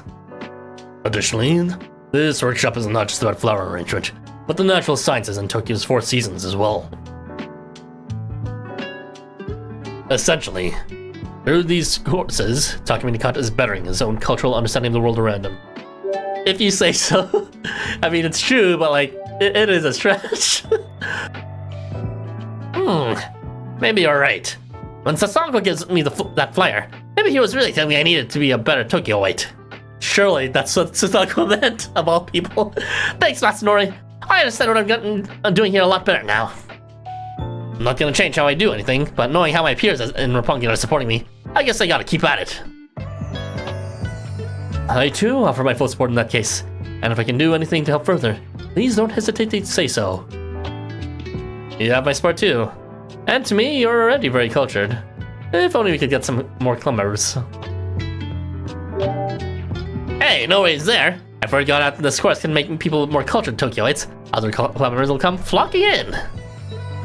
So I'm about as pumped as they come now. Let's knock it out of the park again today, Hippolytus. Couldn't have said it better myself, Takumi Nakata. Now come on, it's almost time. Let's get ready and head to the workshop room. And let's all have a great lesson again today. Oh, surely nothing will go wrong this time. Valentine's Crossroads. Episode 3, a love bouquet of 3 varieties. This is a pretty low-key story so far. Nonetheless, I'm enjoying it for something that's surprisingly very low-key. Like, there's no huge conflicts. I mean, I guess there was the thing with Volos, but that was very cute, you know? There's no, like, oh no, the world's ending. I mean, I like those stories too when it's done right, like those Halloween Police or Nightglows. But the fact that they can keep it so low-key with low stakes and yet still keep it interesting is nice. It's just good writing, I guess, is what's keeping it in the plot. Good character interactions and reactions and all that. To the Greeks, there are 4 types of loves. Yes, I am vaguely familiar with this, and it's associated with the 4 types of humors as well, I believe. With some participants heading directly to the workshop space from the cafeteria, and others quickly stopping by their rooms first, you all momentarily split up and arrive separately. So the guys, Valentine's in full swing at this point, with festive stalls selling things such as bean to bar chocolates catching your eye. There's even a greengrocer's corner where fresh produce can be purchased, a staple of Setai Academy's open campus events. And among all the other festivities, there's a flower arranging workshop. where a throng of dedicated attendees once again work hard to complete their various creations. Uh-oh. I don't understand. Why? Uh-oh, the sipping! The sipping him! Sipping! Good question. How does it get like this? The students are all buzz. Every day they get more intense. Hey, Hippolytus, I've joined the workshop now too. Yeah, I want you to teach me everything about flower elves or whatever else. Hey, check out my flowers teach. Pretty great progress for a day's work, huh? Aren't you impressed? Hey, teach, what kind of flowers do you like? I want to make a bouquet combining them with my favorite flowers. It shouldn't be happening. This doesn't make sense. I haven't done anything. I've just been teaching them how to make flower arrangements. I haven't answered any questions. But they're not even raising their hands to answer questions. They're just running up to me. Whoever heard of such a thing? Hippolytus! Hippolytus! Snap out of it! Ooh, this thing isn't good. He's completely lost the plot already. Is he just that popular? I mean, I guess he is, but even so, something's just not right here. All we can do now is to try to calm the students and distance themselves from Mr. Hippolytus. I can up with that mess. What the? Why are they all swarming me now, too? Isn't it obvious? It's because you're so cool. What do you say we do a little sparring once this course is over for the day? Hey, get in line. I was here first. So hot stuff. How about you come with me to get an oil change later on? If you catch my drift. Want to taste this floppy disk? Oh, the teacher is great and all, but the assistants are just as wonderful. You there, you want to be my private tutor? Muramasa, I've been such a huge fan of yours for a long time now, and I just can't keep my feelings to myself any longer. This time, it's not just Hippolytus who's being subjected to the students' aggressive advances, but Masano and Krampus as well. And there's no sign of it stopping with just them. What's more, the maddened gaze of the swarming students suggests no amount of reasoning is likely to get through any of them. What is this smell? I feel like I've smelled it before, and not all that long ago. Something's definitely influencing them. Something like Citri's sacred artifact. Oh, if you can't beat him, join him. Smell. Did we have like a smell-based thing before for Tokyo After-School Summers? Maybe it was Citri's chocolates that happened like that before, but I feel like there might have been something smell-related too during Cat Festival. I don't know, I could be misremembering. Maybe it was just smell musty bugs or some shit like that for the food with me. Harrison! Now is not the time to play around! Under the circumstances, I think we gotta step up and try to help out too. Tai Shakuten! Everyone, outside, no! Uh-oh. Those students who managed to retain control of the faculties reacting to Masanomi's directive was a jolt and began pushing their way toward the workshop's room's exit door. Hippolytus seems to snap out of his frozen state as well and begins surveying his surroundings. Do you all have a mask or any sort of clothing you can use as one? Anything to avoid breathing in that scent wafting about? Scent? I don't smell anything other than flowers. It's only barely perceptible even to Therians, but mixed in with the flowers is a rather pronounced chemical scent. On the first day when the students swarmed this room, I recall catching a hint of this same smell. Are you suggesting that whatever the chemical it is, it's the reason for all the frantic behavior? I can't imagine who would try something like that or why, but if you're right, then we need to get everyone to safety, now! No, don't go, young man! If you must, then you'll have to get past me first. You need to stand me down, please. No, don't step on me. Yeah, please, you need to stop all of this. I can't deliver punishments to good kids who aren't acting of their own volition. No, please don't put your toes in my mouth. No, anything like that. Did you say punishment? I'd like me some of that. Please, please punch me like a bad kid I am. Do with me as you will. Please, shove that giant horn up my... I said I can't. I literally just told you that. Don't worry, Krampus. I'll try to run the smell's effects. You lift your sword into the air and bring it down into the slicing motion. However, it's not working? My rule of Renly can't counter this, or maybe it did, but only for a moment. Mask solves them. It would be unwise to knock out this many students through a nap battle, given where we stand. We need to find a more peaceable means of slipping through the crowd. Maybe we could split our efforts. Masanori, you check on the safety of those who still have their wits about them. As for those who've gone berserk, I'm sorry to ask, but Takamine-kan and Taishakutan, can you keep them at bay? Huh? The words scarcely leave Hippolytus' mouth when a familiar sound echoes through the room. The dull thud of a fist striking someone's body. Uh-oh. Now it's getting aggressive. Takamine-kan has leaped between Taishakutan and the students around him, taking Taishakutan's punch head-on in their place. What's going on? My body feels so hot. All I want to do is fight somebody. I don't even care who. I just want to fight so bad. Damn it. Arasada Kamaru or the Umichi when you need him. This is such bad timing. My fighting spirit is like 3 times what it usually is. Wait, stretch that. It's like 3,000 times higher. Bring it on! It's got him too.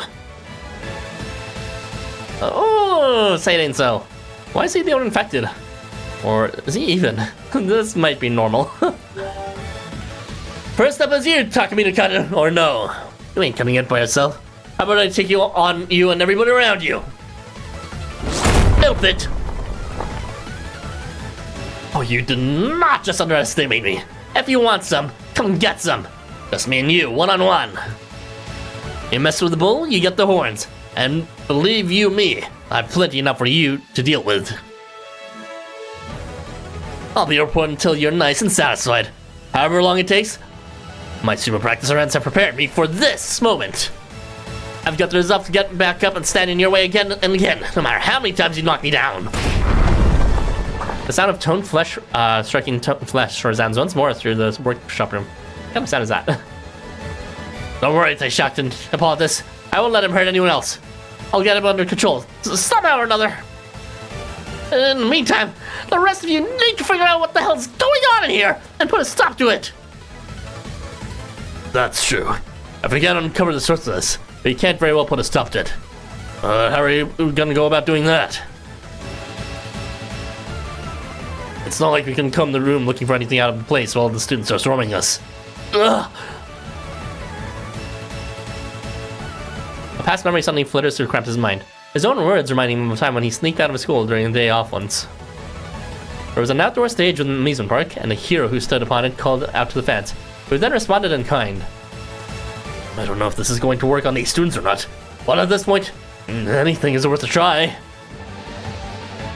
Taishakutan be chubby. You know, I can see it at this point. The only thing that can appease his thirst for bloodlust is some very squishy cushions. Krampus quickly pushes his way through the manic students and climbs up to the front of class until he's standing before the teacher's podium. Is he gonna do some sort of audience routing based on his hero shows? He then tries his best to convince himself that this isn't a podium at all, but the outdoor stage at that amusement park.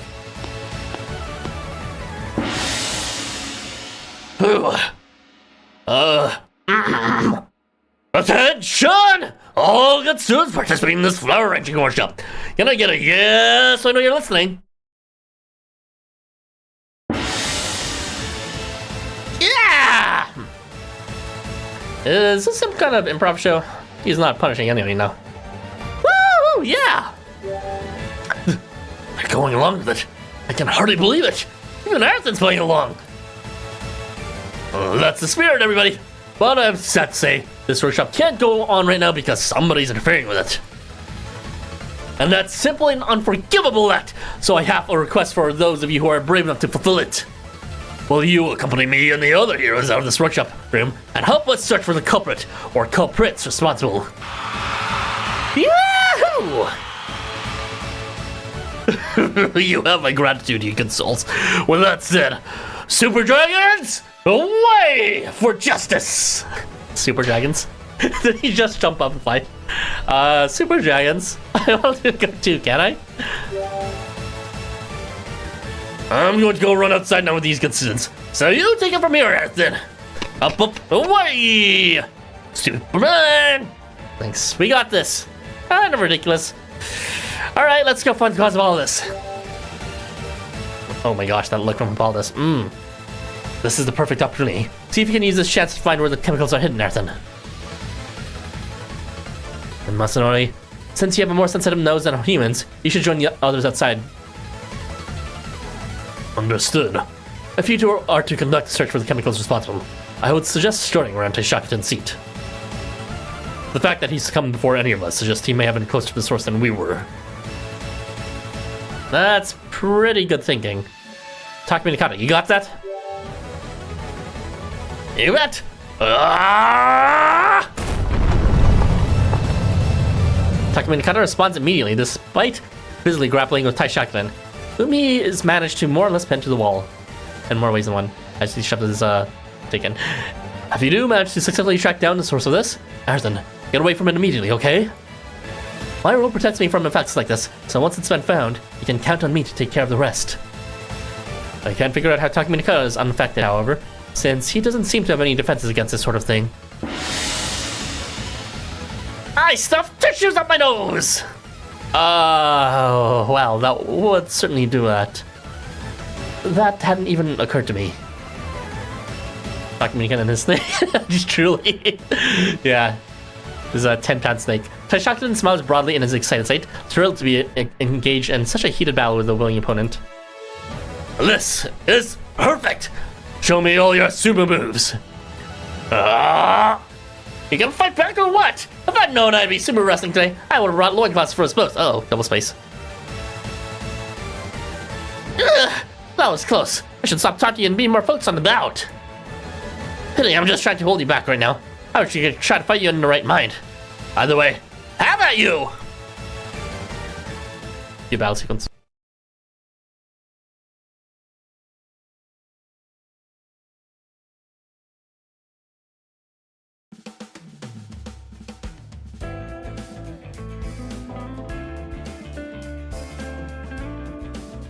Okay, seems that there's no end sequence to that, so let's just hop right into part 2 of episode 3.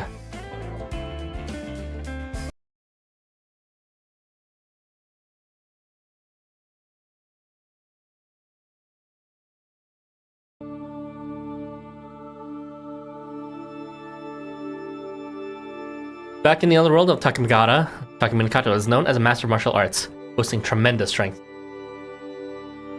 But he had detractors as well, those who would mock and deride him for suffering defeat at such a crucial moment. That crucial moment was the Kuni-Yuzuri conflict, also known as the transfer of the land, which Takumi Nakata fought in Okuni Nushi's name and lost. Yep. No interpretation or assessment of this loss was inherently wrong, though the truth of it was certainly obscured by all the rumors, gossip, and hearsay it spurred.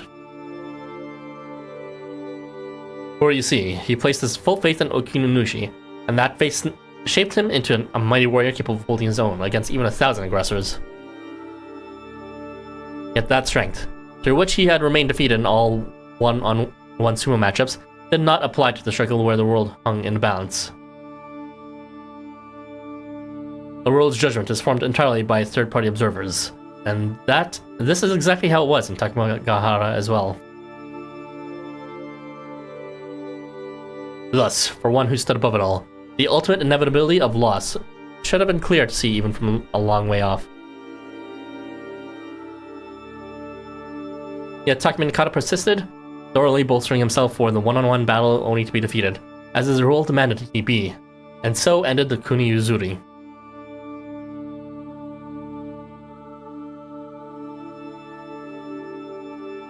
His defeat was so bitter, it stuck with him ever since, and he's always lamented it as a personal failing. Yet it was through this defeat that the war came to a close.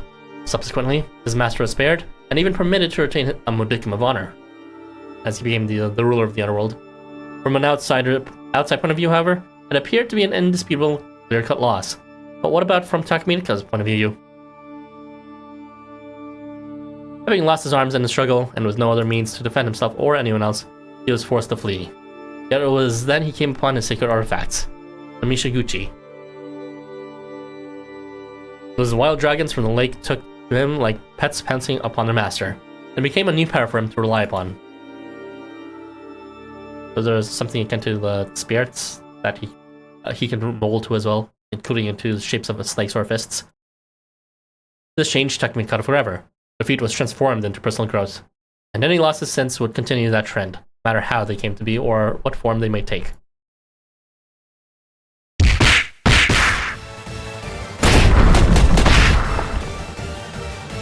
Come on now, what are you trying to pull on? Stop defending and fight back already! No, I won't raise a hand against you, because there will be no victory to glean from such action. Takumi continues to evade Taishakuden's punches, sometimes letting them hit, and other times catching them before they have a chance to land. He focuses on driving him out of the ring, so to speak, as a sumo wrestler would. And when necessary, he feigns a throwdown in order to reposition himself more advantageously. This proves effectively in keeping Taishakuden, whose combat techniques under these conditions are single-minded and predictable, stuck in a harmless loop. And in doing so, Takumi is successfully able to ensure Taishakuden maintains a set distance from the rest of you for the entire duration of this operation. Taishakuden, I know you're as stubborn as anything, but you don't really believe that the winner takes all nonsense, do you? That's why I plan on making sure neither you nor I pull any finishing moves here. We're gonna keep this going! Gotta find that source quickly. You and Hippolytus continue checking each other's seats, one by one, for anything at all suspicious. Following Masanori's advice, you begin on the desks nearest to where Taishakuden was sitting, and make sure to check both inside of and on floor around them as well. Nothing. Nothing at all. Just the materials used for flower arrangement, which is exactly what you'd expect to find. Oh no, it skipped again. It may not be in a bottle, it could be anything that makes it smell. What if it's one of the materials? If there were an open bottle of chemicals to be found, it shouldn't be difficult to spot. Hearing Hippolytus' lamentations, it possibly occurs to you that you may be narrowing your focus a bit too much. Masanori didn't actually observe any chemicals after all. He identified the presence entirely through smell. Just as this idea comes to you, that's when you see it. Immediately, you call out to Hippolytus. Hippolytus? Did we bring that flower here? Quickly, check that desk! Honoring your promise not to approach the source of the smell, should it be identified, you leave it up to Hippolytus to confirm your suspicion. The floor in question is on a desk that he already should have searched, located just behind where Taishakuden was sitting. I already searched this one quite thoroughly and found no chemical. I don't recall bringing any jasmine to the workshop room today. Yes, that's it. Hippolytus locks eyes with you, then confidently makes a proclamation. This is it. This is the source. That definitely has an unnatural scent to it. He then carefully picks up a beautiful white flower from the materials on that desk, gently transfers it to a specimen bag, and hermetically seals it. Wow, that's one problem taken care of. Now I just gotta figure out how to snap Taishakuden back to senses. Oh, I am going to breathe through my nose now. Am I going to breathe through my nose now? In a real pain breathing through my mouth all this time, let me tell ya. You'll not breathe moments. Takumi Nakata takes a brief moment to expel air from his nose, rocking the tissues out of his nostrils before jumping right back into keeping Taishakuden at bay. Maybe you should call Wolf. I'll help him. He should snap out of it any minute now. You think back to the events of the first day and the duel with Taishakuden just the day before. In both such cases, it didn't take much time for the seemingly manic students to return to the senses. Really? You think so? I don't get why, but if that really happens, then I guess that means I win, huh? As this is all going down, Krampus and his eager followers continue running in circles around Sitagai Academy. Wait! Why am I out here jogging again? How much have I been running? My heart is racing. I've been running? With a mermaid tail? That's that I can remember. We were all getting ready to insert our floppy disk into that hunky Hippolytus fella to do flower arranging in the workshop. Hey, do you know what's going on? Whatever the spell they were under seems to have come undone. Sooner than expected too. I wonder if the others found the cause. We still haven't seen the altart of anyone. My apologies. I was the one who let you out here. It was for your safety. I'll explain everything to you in detail. But while we talk, let's head back, shall we? Okay. By the way, have you always been this assertive? I gotta tell you, you're more high-strung than this. High-strung? Me? Never. You must have been dreaming. Yes, that has to be it. In some accounts, the Isha Guji are technically counted as children. Ooh, interesting. After getting the students up to speed on what happened to them, Krampus texts Masanori. Masanori responds almost instantly, letting Krampus know that the situation is under control back in the workshop room as well. With that instant response time, you'd think they'd be free all this time. He should have... Masanori probably should have called Krampus sooner. I'm so sorry! Hey, you're good. Nobody got hurt. You definitely took the L on this one. Damn it. I want to say you're wrong, but you ain't. Can't believe I got so easily influenced. I shudder to think what would have happened if I wound up fighting students who couldn't fight back. Good looking out, Takumi Nakata. Hey, that's just helping a friend. Least I can do. Oh, yeah. What matters most is that nobody got hurt. It seems Krampus's unorthodox play was successful as well. The students he led off have largely recovered from the spell. And I had perhaps the easiest task. While you were all engaged, I was interrogating the students who retained their bearings. Interrogating? Does that mean you have some idea who's behind this now, Masanori? I wouldn't go that far, but I have at least amassed a handful of pertinent clues. At least I'd like to think they're pertinent. I'll share my findings in due course, but for the moment, you need to decide what to do about today's workshop, Hippolytus. That's true.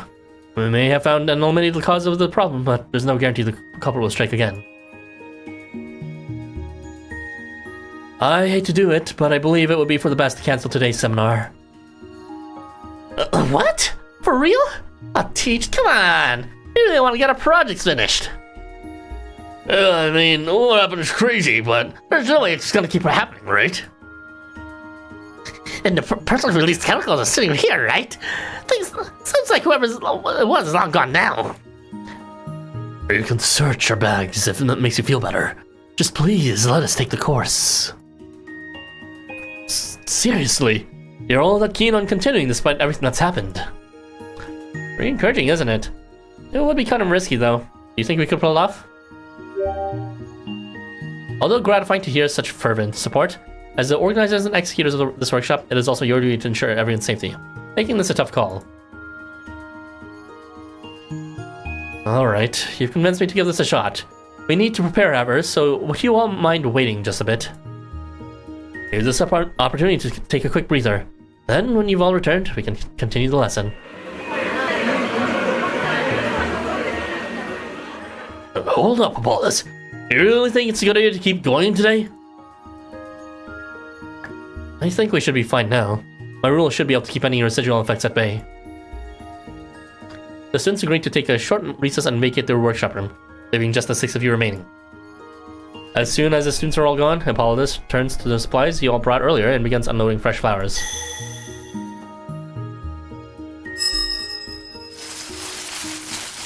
As he does so, strands of light visibly course through his mossy hands and illuminating them in patterns not unlike activated electrical circuits. The staple design for when body parts are sacred artifacts. This is something often seen in transients for whom parts of their own bodies serve as sacred artifacts. In other words, those who create battle zones within themselves. And so, Hippolytus, with the sacred artifact on full display, begins to weave and intertwine together the fresh flowers he takes from the box. What does your rule do? Looks like you're just weaving flowers. And done. Now then, everyone, would you please be so kind as to take one talisman and each and affix it to your chest? Then once you've done so, I'd like one of you to open that specimen bag just a bit and try breathing in the air from within. Huh? The hell are you saying? You sealed that thing in the bag because it was dangerous. If we go huffing it, we're gonna... Calm down. Apologists wouldn't be asking us to try it if it weren't safe to do so. I would suggest we not make light of the confidence and attempt as directed. The proof, as they say, is in the pudding. Give it a try. So, who's gonna be the guinea pig? Wait, what? I'll give it a try. Let's do it. Wait! Allow me, Arton. I want to do this. Krampus slowly picks up the bag, opens it just a crack, trepidatiously breathes in the fragrance from within, then seals it back up once more. Reminds me of when I'm smelling Yule's underwear. How odd. The scent of this is very strong and complex, but doesn't seem to be having any effect on me at all, good or bad. Is this really jasmine, though? I'm detecting notes of something else mixed with it. I'm like a perfume. Well, that confirms good then. It does smell of jasmine, to be sure, but I too felt there was something decidedly off about it. Your perfume simile is apt. It's as though a variety of extracts have been carefully, formulaically blended to a nefarious end. Well, fascinating. That discussion can wait for another time. For now, the important takeaway is that my talisman seemed to work. Seems like it. We should have no trouble continuing the workshop with this. I'm sure the others will feel a lot better too. And I guess we better get off our stuff set up, so we're ready for all the students as soon as they get back here. With Hippolytus' assurance bravely tested by Krampus at great personal risk, and seemingly confirmed in the process, preparations for the workshop come progress apace. Thankfully, there are no further problems as once the instruction begins. No attempts to disrupt proceedings, nor any students succumbing to any such disruptions. The 6 of you feel immense relief when the workshop ends for the day without another incident, rather. Oh, it was touch and go for a while, but we pulled through. Nice work today, everyone. Nice work.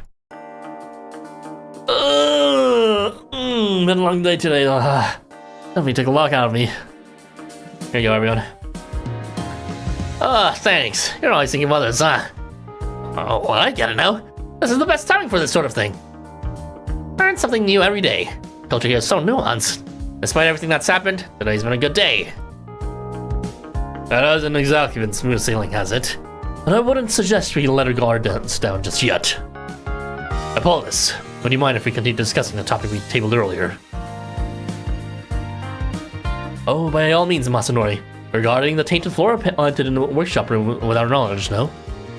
Masanori broaches the topic of peculiarity he and no doubt many other sharp-nosed Therians noticed during the day's incident. The understanding is that these jasmine flowers drove some of the students present to a berserk state. But there's more to it. It wasn't everyone. Either Masanori was affected. I don't believe jasmine alone would have such a drastic effect. Take a look at this. I found it after the first day's disruption. I found many such petals, in fact. Only trampled at first, but then I came upon this relatively intact one near the room's exit. Isn't it from a pansy? We don't have any where I'm from, but I know of it as a teal nog flower with mysterious properties. I had no idea it could be found in Tokyo as well. Do you grow these at Setagaya, Hippolytus? I know that better as violas, but yes, we do tend to some in planters here and there around the campus grounds. Those shouldn't be from other worlds, but we do have a research building for studying otherworldly flora that may have some. Are those petals from the Tokyo variety, or did flowers play a part in this fight? Didn't you find a petal too, Hippolytus? Oh, right. Yesterday's incident in the courtyard. That was an ylang petal, if I recall. Wait. Hold on. No. It can't be, can it? Upon responding to Masanori's observation and your follow-up question, an idea seems to occur to Hippolytus that he clearly isn't too fond of entertaining. He begins listing out instead all the plants and flowers that have conspicuously appeared in relation to the incidents thus far. Pansies or violas from Tirnanog, ylangs from Shangri-La, and jasmines from Aru and Ivoloka. How did I not notice this before? Each and every one of those is believed to be an aphrodesiac in its world of origin. I suppose that's why it didn't affect everyone. Only the ones from the original worlds. An aphrodesiac, like a love potion. Do those even work? Wish I knew how to make one myself. Aphrodisiacs are effective if the majority of people believe in it, just as beans are harmful to ogres during the Setsubun holiday. That is interesting. The love potions can work just because of that. It's widely held belief, and thus it comes to me. And given that so many worlds have a long-held belief in aphrodisiacs, I suppose it would apply to everyone, even those who don't believe, as long as majority rule applies. So, what are you saying? That all of this craziness we've been through is so far is because of low potion flowers? Thing is, though, there wasn't any sexy business or anything going on today. Or the day before yesterday. And on top of that, Tai Shakunin wasn't like falling in love with anyone. Instead, he was all fired up onto that fight. Was it a bad mixture, or maybe we were used as test subjects? I wish I could have fought Tai Shakunin. What does that even mean? Hey, it ain't too late. You want to fight? You come see me anytime. I'll be happy to show you the ropes. Literally, ropes have come all over you. It's all coming together now. Love takes on many different forms after all. But let's save the fighting for another time. I believe this is all we can infer from the time being. We can only guess as to who is responsible or why. And we can only cross our fingers and hope that there are no further incidents. Re-debuting the workshop once is quite enough. Indeed, I wonder if there's anything more we can do. I suppose the first thing would be to report today's events to Wolf. The executive committee in charge of Setegai's Valentines will need to be on alert themselves, in case this is a wider issue. Your discussion is interrupted by a knocking door. Is it Wolf? Who's there? Don't tell me it's a mop. No, not that, come on. Oh no, it couldn't be. Not today. What's out of all this? Today's seminar is already finished after all. Don't we evolve, right? It has to be. Deep breaths, Paulus. Deep breaths. Let's roll me too. The door handle isn't being rattled around all crazy like today, so it probably is just someone checking in on us. I'll go see who it is. I'm a little scared, but if I'm real quiet, maybe they don't hear me coming.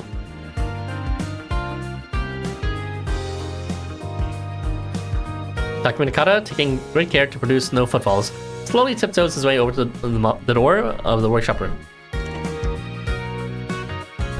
Who is it? Can we, help you?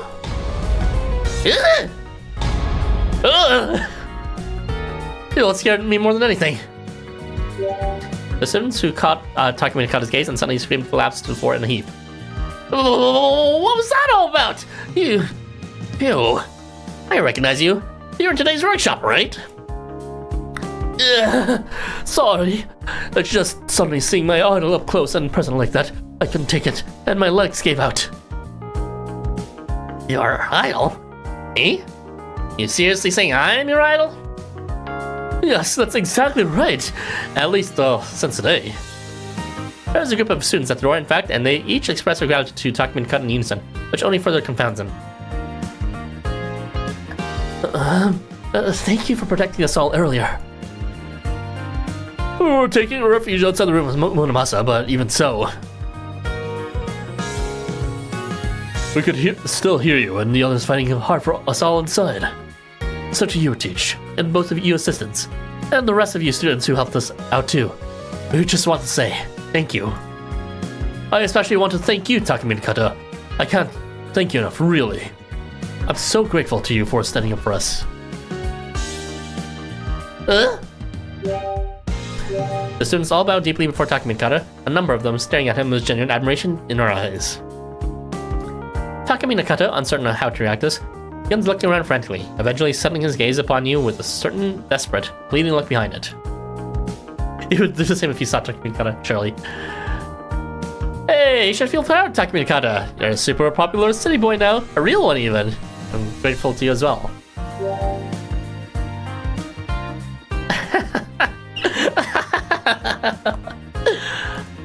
I only did what any good city boy would do, really. You keep laying it on me like that, I'm liable to do something crazy. Honestly, soaking this up with that dumb look on his face. He's a real airhead, isn't he? You'd be on your knees. Same. Guess there are a lot of people that like airheads like him, though. He's got that kind of look and flavor about him, at least. Good looks and higher education are typical paths to popularity, but he seems to have gone for a different approach. Jesus Christ, way to roast him. That is a bit too harsh. Putting himself on the line for those around him without asking for anything in return. And adjusting his aid for each situation. It's a good thing he's that, because he sure is ugly and stupid. I suspect he is trusted and relied upon everywhere he goes. He is an honest, unpretentious, ugly, stupid, natural-born ruler. No doubt that is why Roppongi's guilds have given him such a prominent executive position. The only person who doesn't seem to realize how dearly trusted he is himself. But then, that's how all true heroes are. Oh, nailed right on the head, you two. He still doesn't seem like he gets it. Just all dumbfounded. So dense. Hey, why don't you all come introduce yourselves to our fans too? They all seem like really good people. They're my friends. I just met through such a guy as Valentine's and they all love me. Takumi Nakata invites the students into the room, a wide grin on his face, and they all take turns introducing yourselves to them. Ah, the mob love! Who this bitch? Who this bitch? All the while, someone watches on from the shadows, resentment building with every passing moment. Should have been me!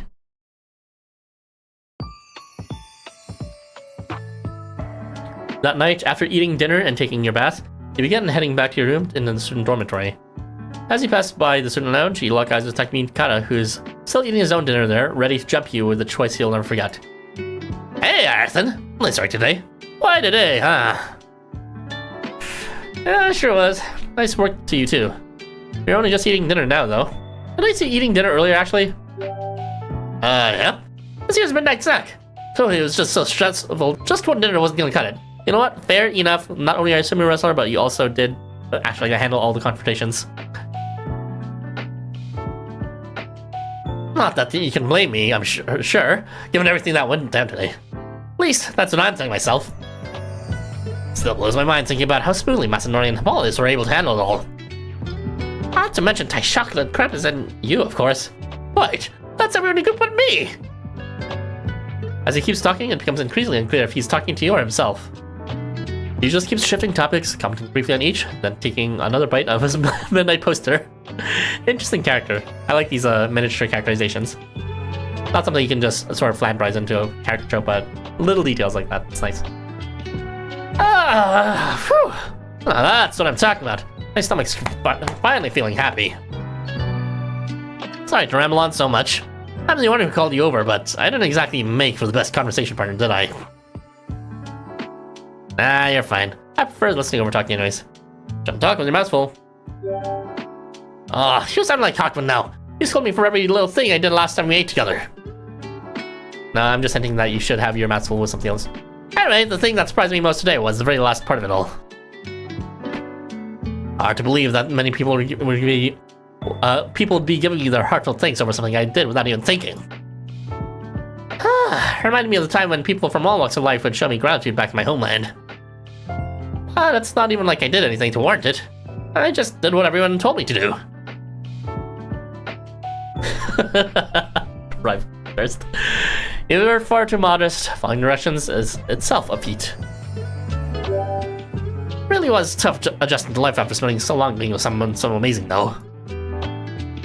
Sorry, I'm getting all sentimental over my own private matters here. Well, never mind me, Arson.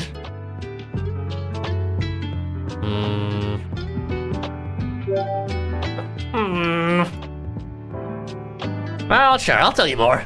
If you want to know more all about that, I've got no reason not to tell you. I told you about Lord Onomuchi, right? I was serving under him in a pretty high-class city back then. I was reminded for the first time in quite a while recently just how tough it is dealing with bigwigs in a big metropolis. Takumi Nakata down to the last swig of his tea, then pours himself another cup from the kettle nearby.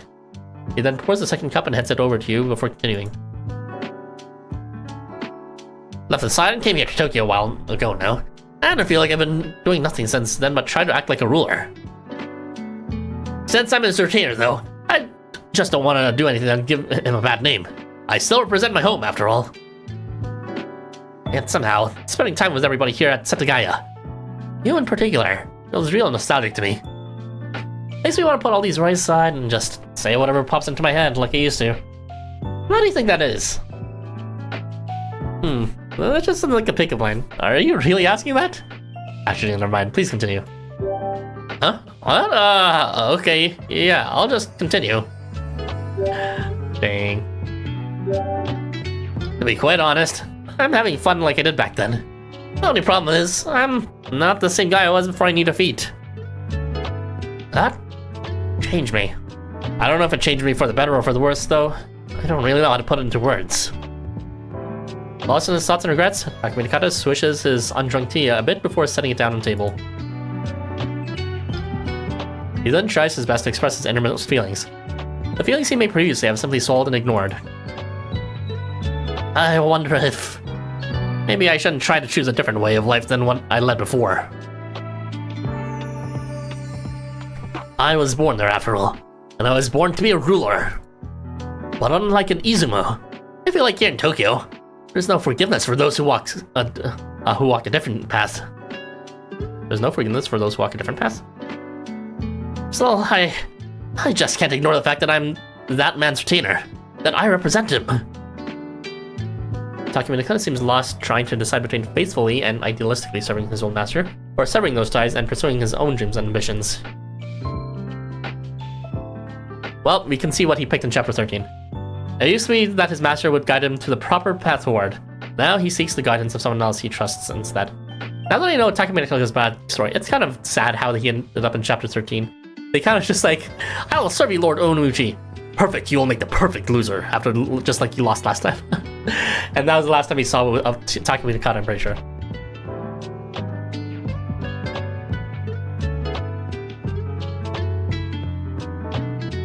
Be very careful what you say, as it will most likely have a profound impact on Takumi Nakata. You will die if you pick the wrong option.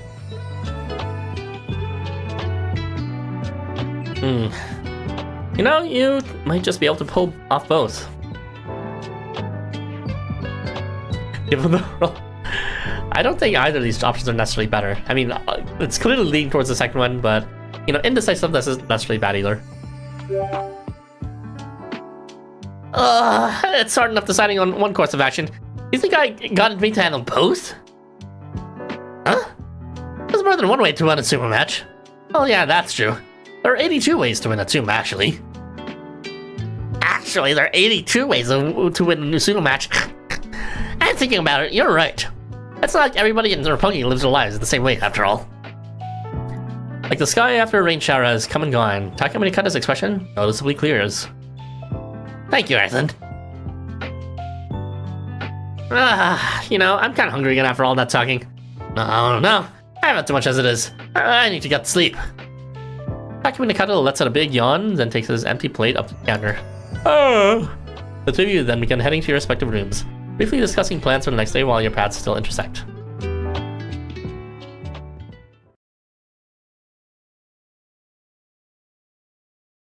That's an abrupt ending.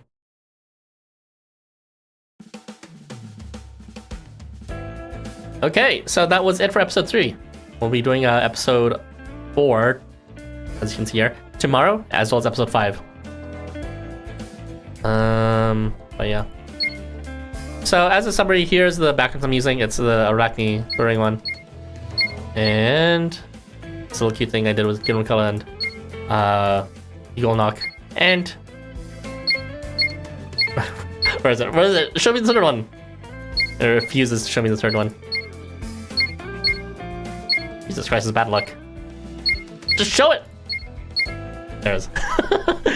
Alright, let's head to the my guild now.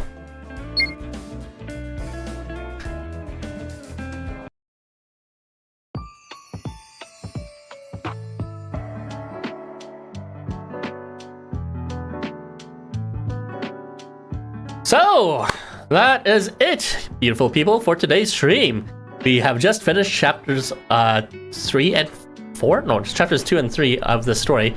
And yeah, it's been low-key. The plot hasn't developed too much further, but it does seem to be there's some sort of insidious plan in the background. I mean, we kind of got that from the very first episode as well. It seems that it's kind of related to maybe the whole...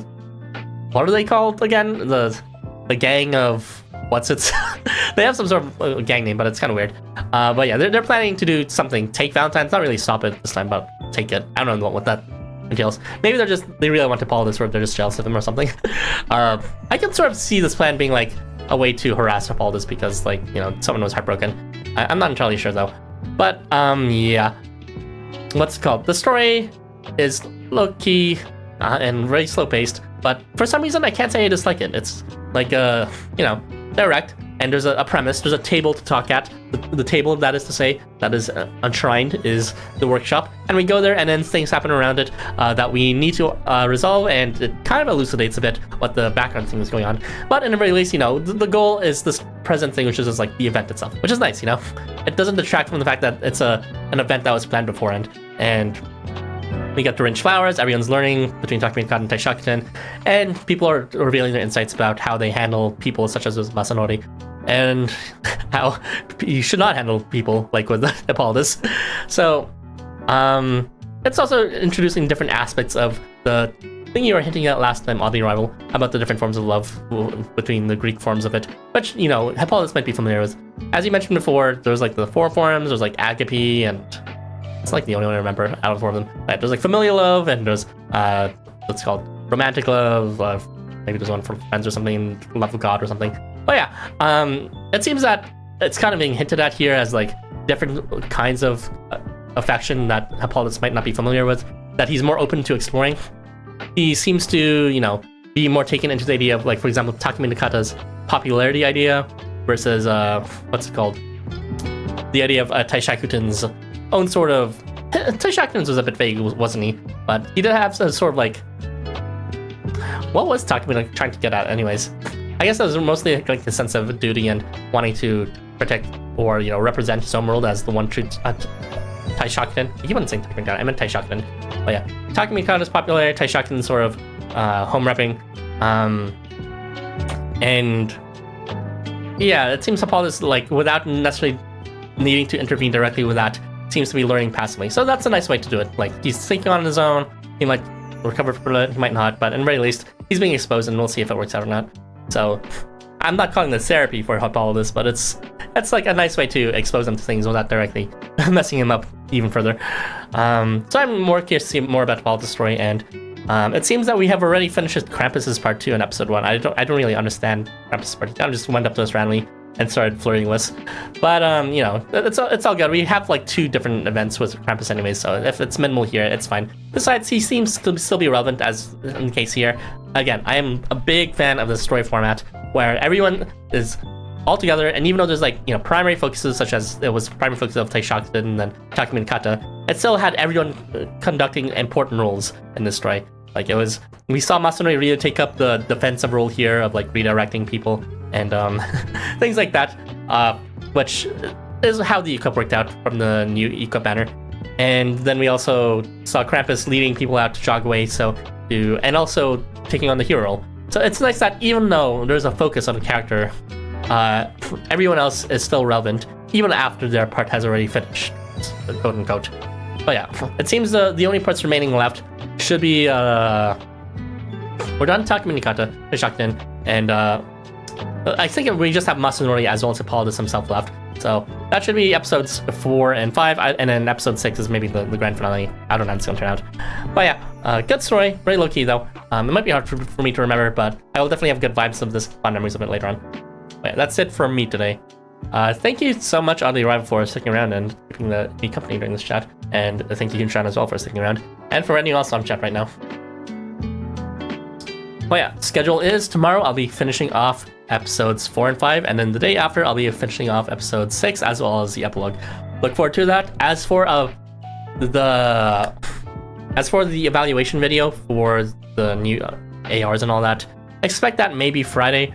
Like, I could probably release it earlier, but I'm kind of paranoid there might be like a surprise set of Evos or something, because they did that last Valentine, so we will see. But yeah, see you guys tomorrow for those who are interested in the story. That's all for now, cuties. Catch you next time.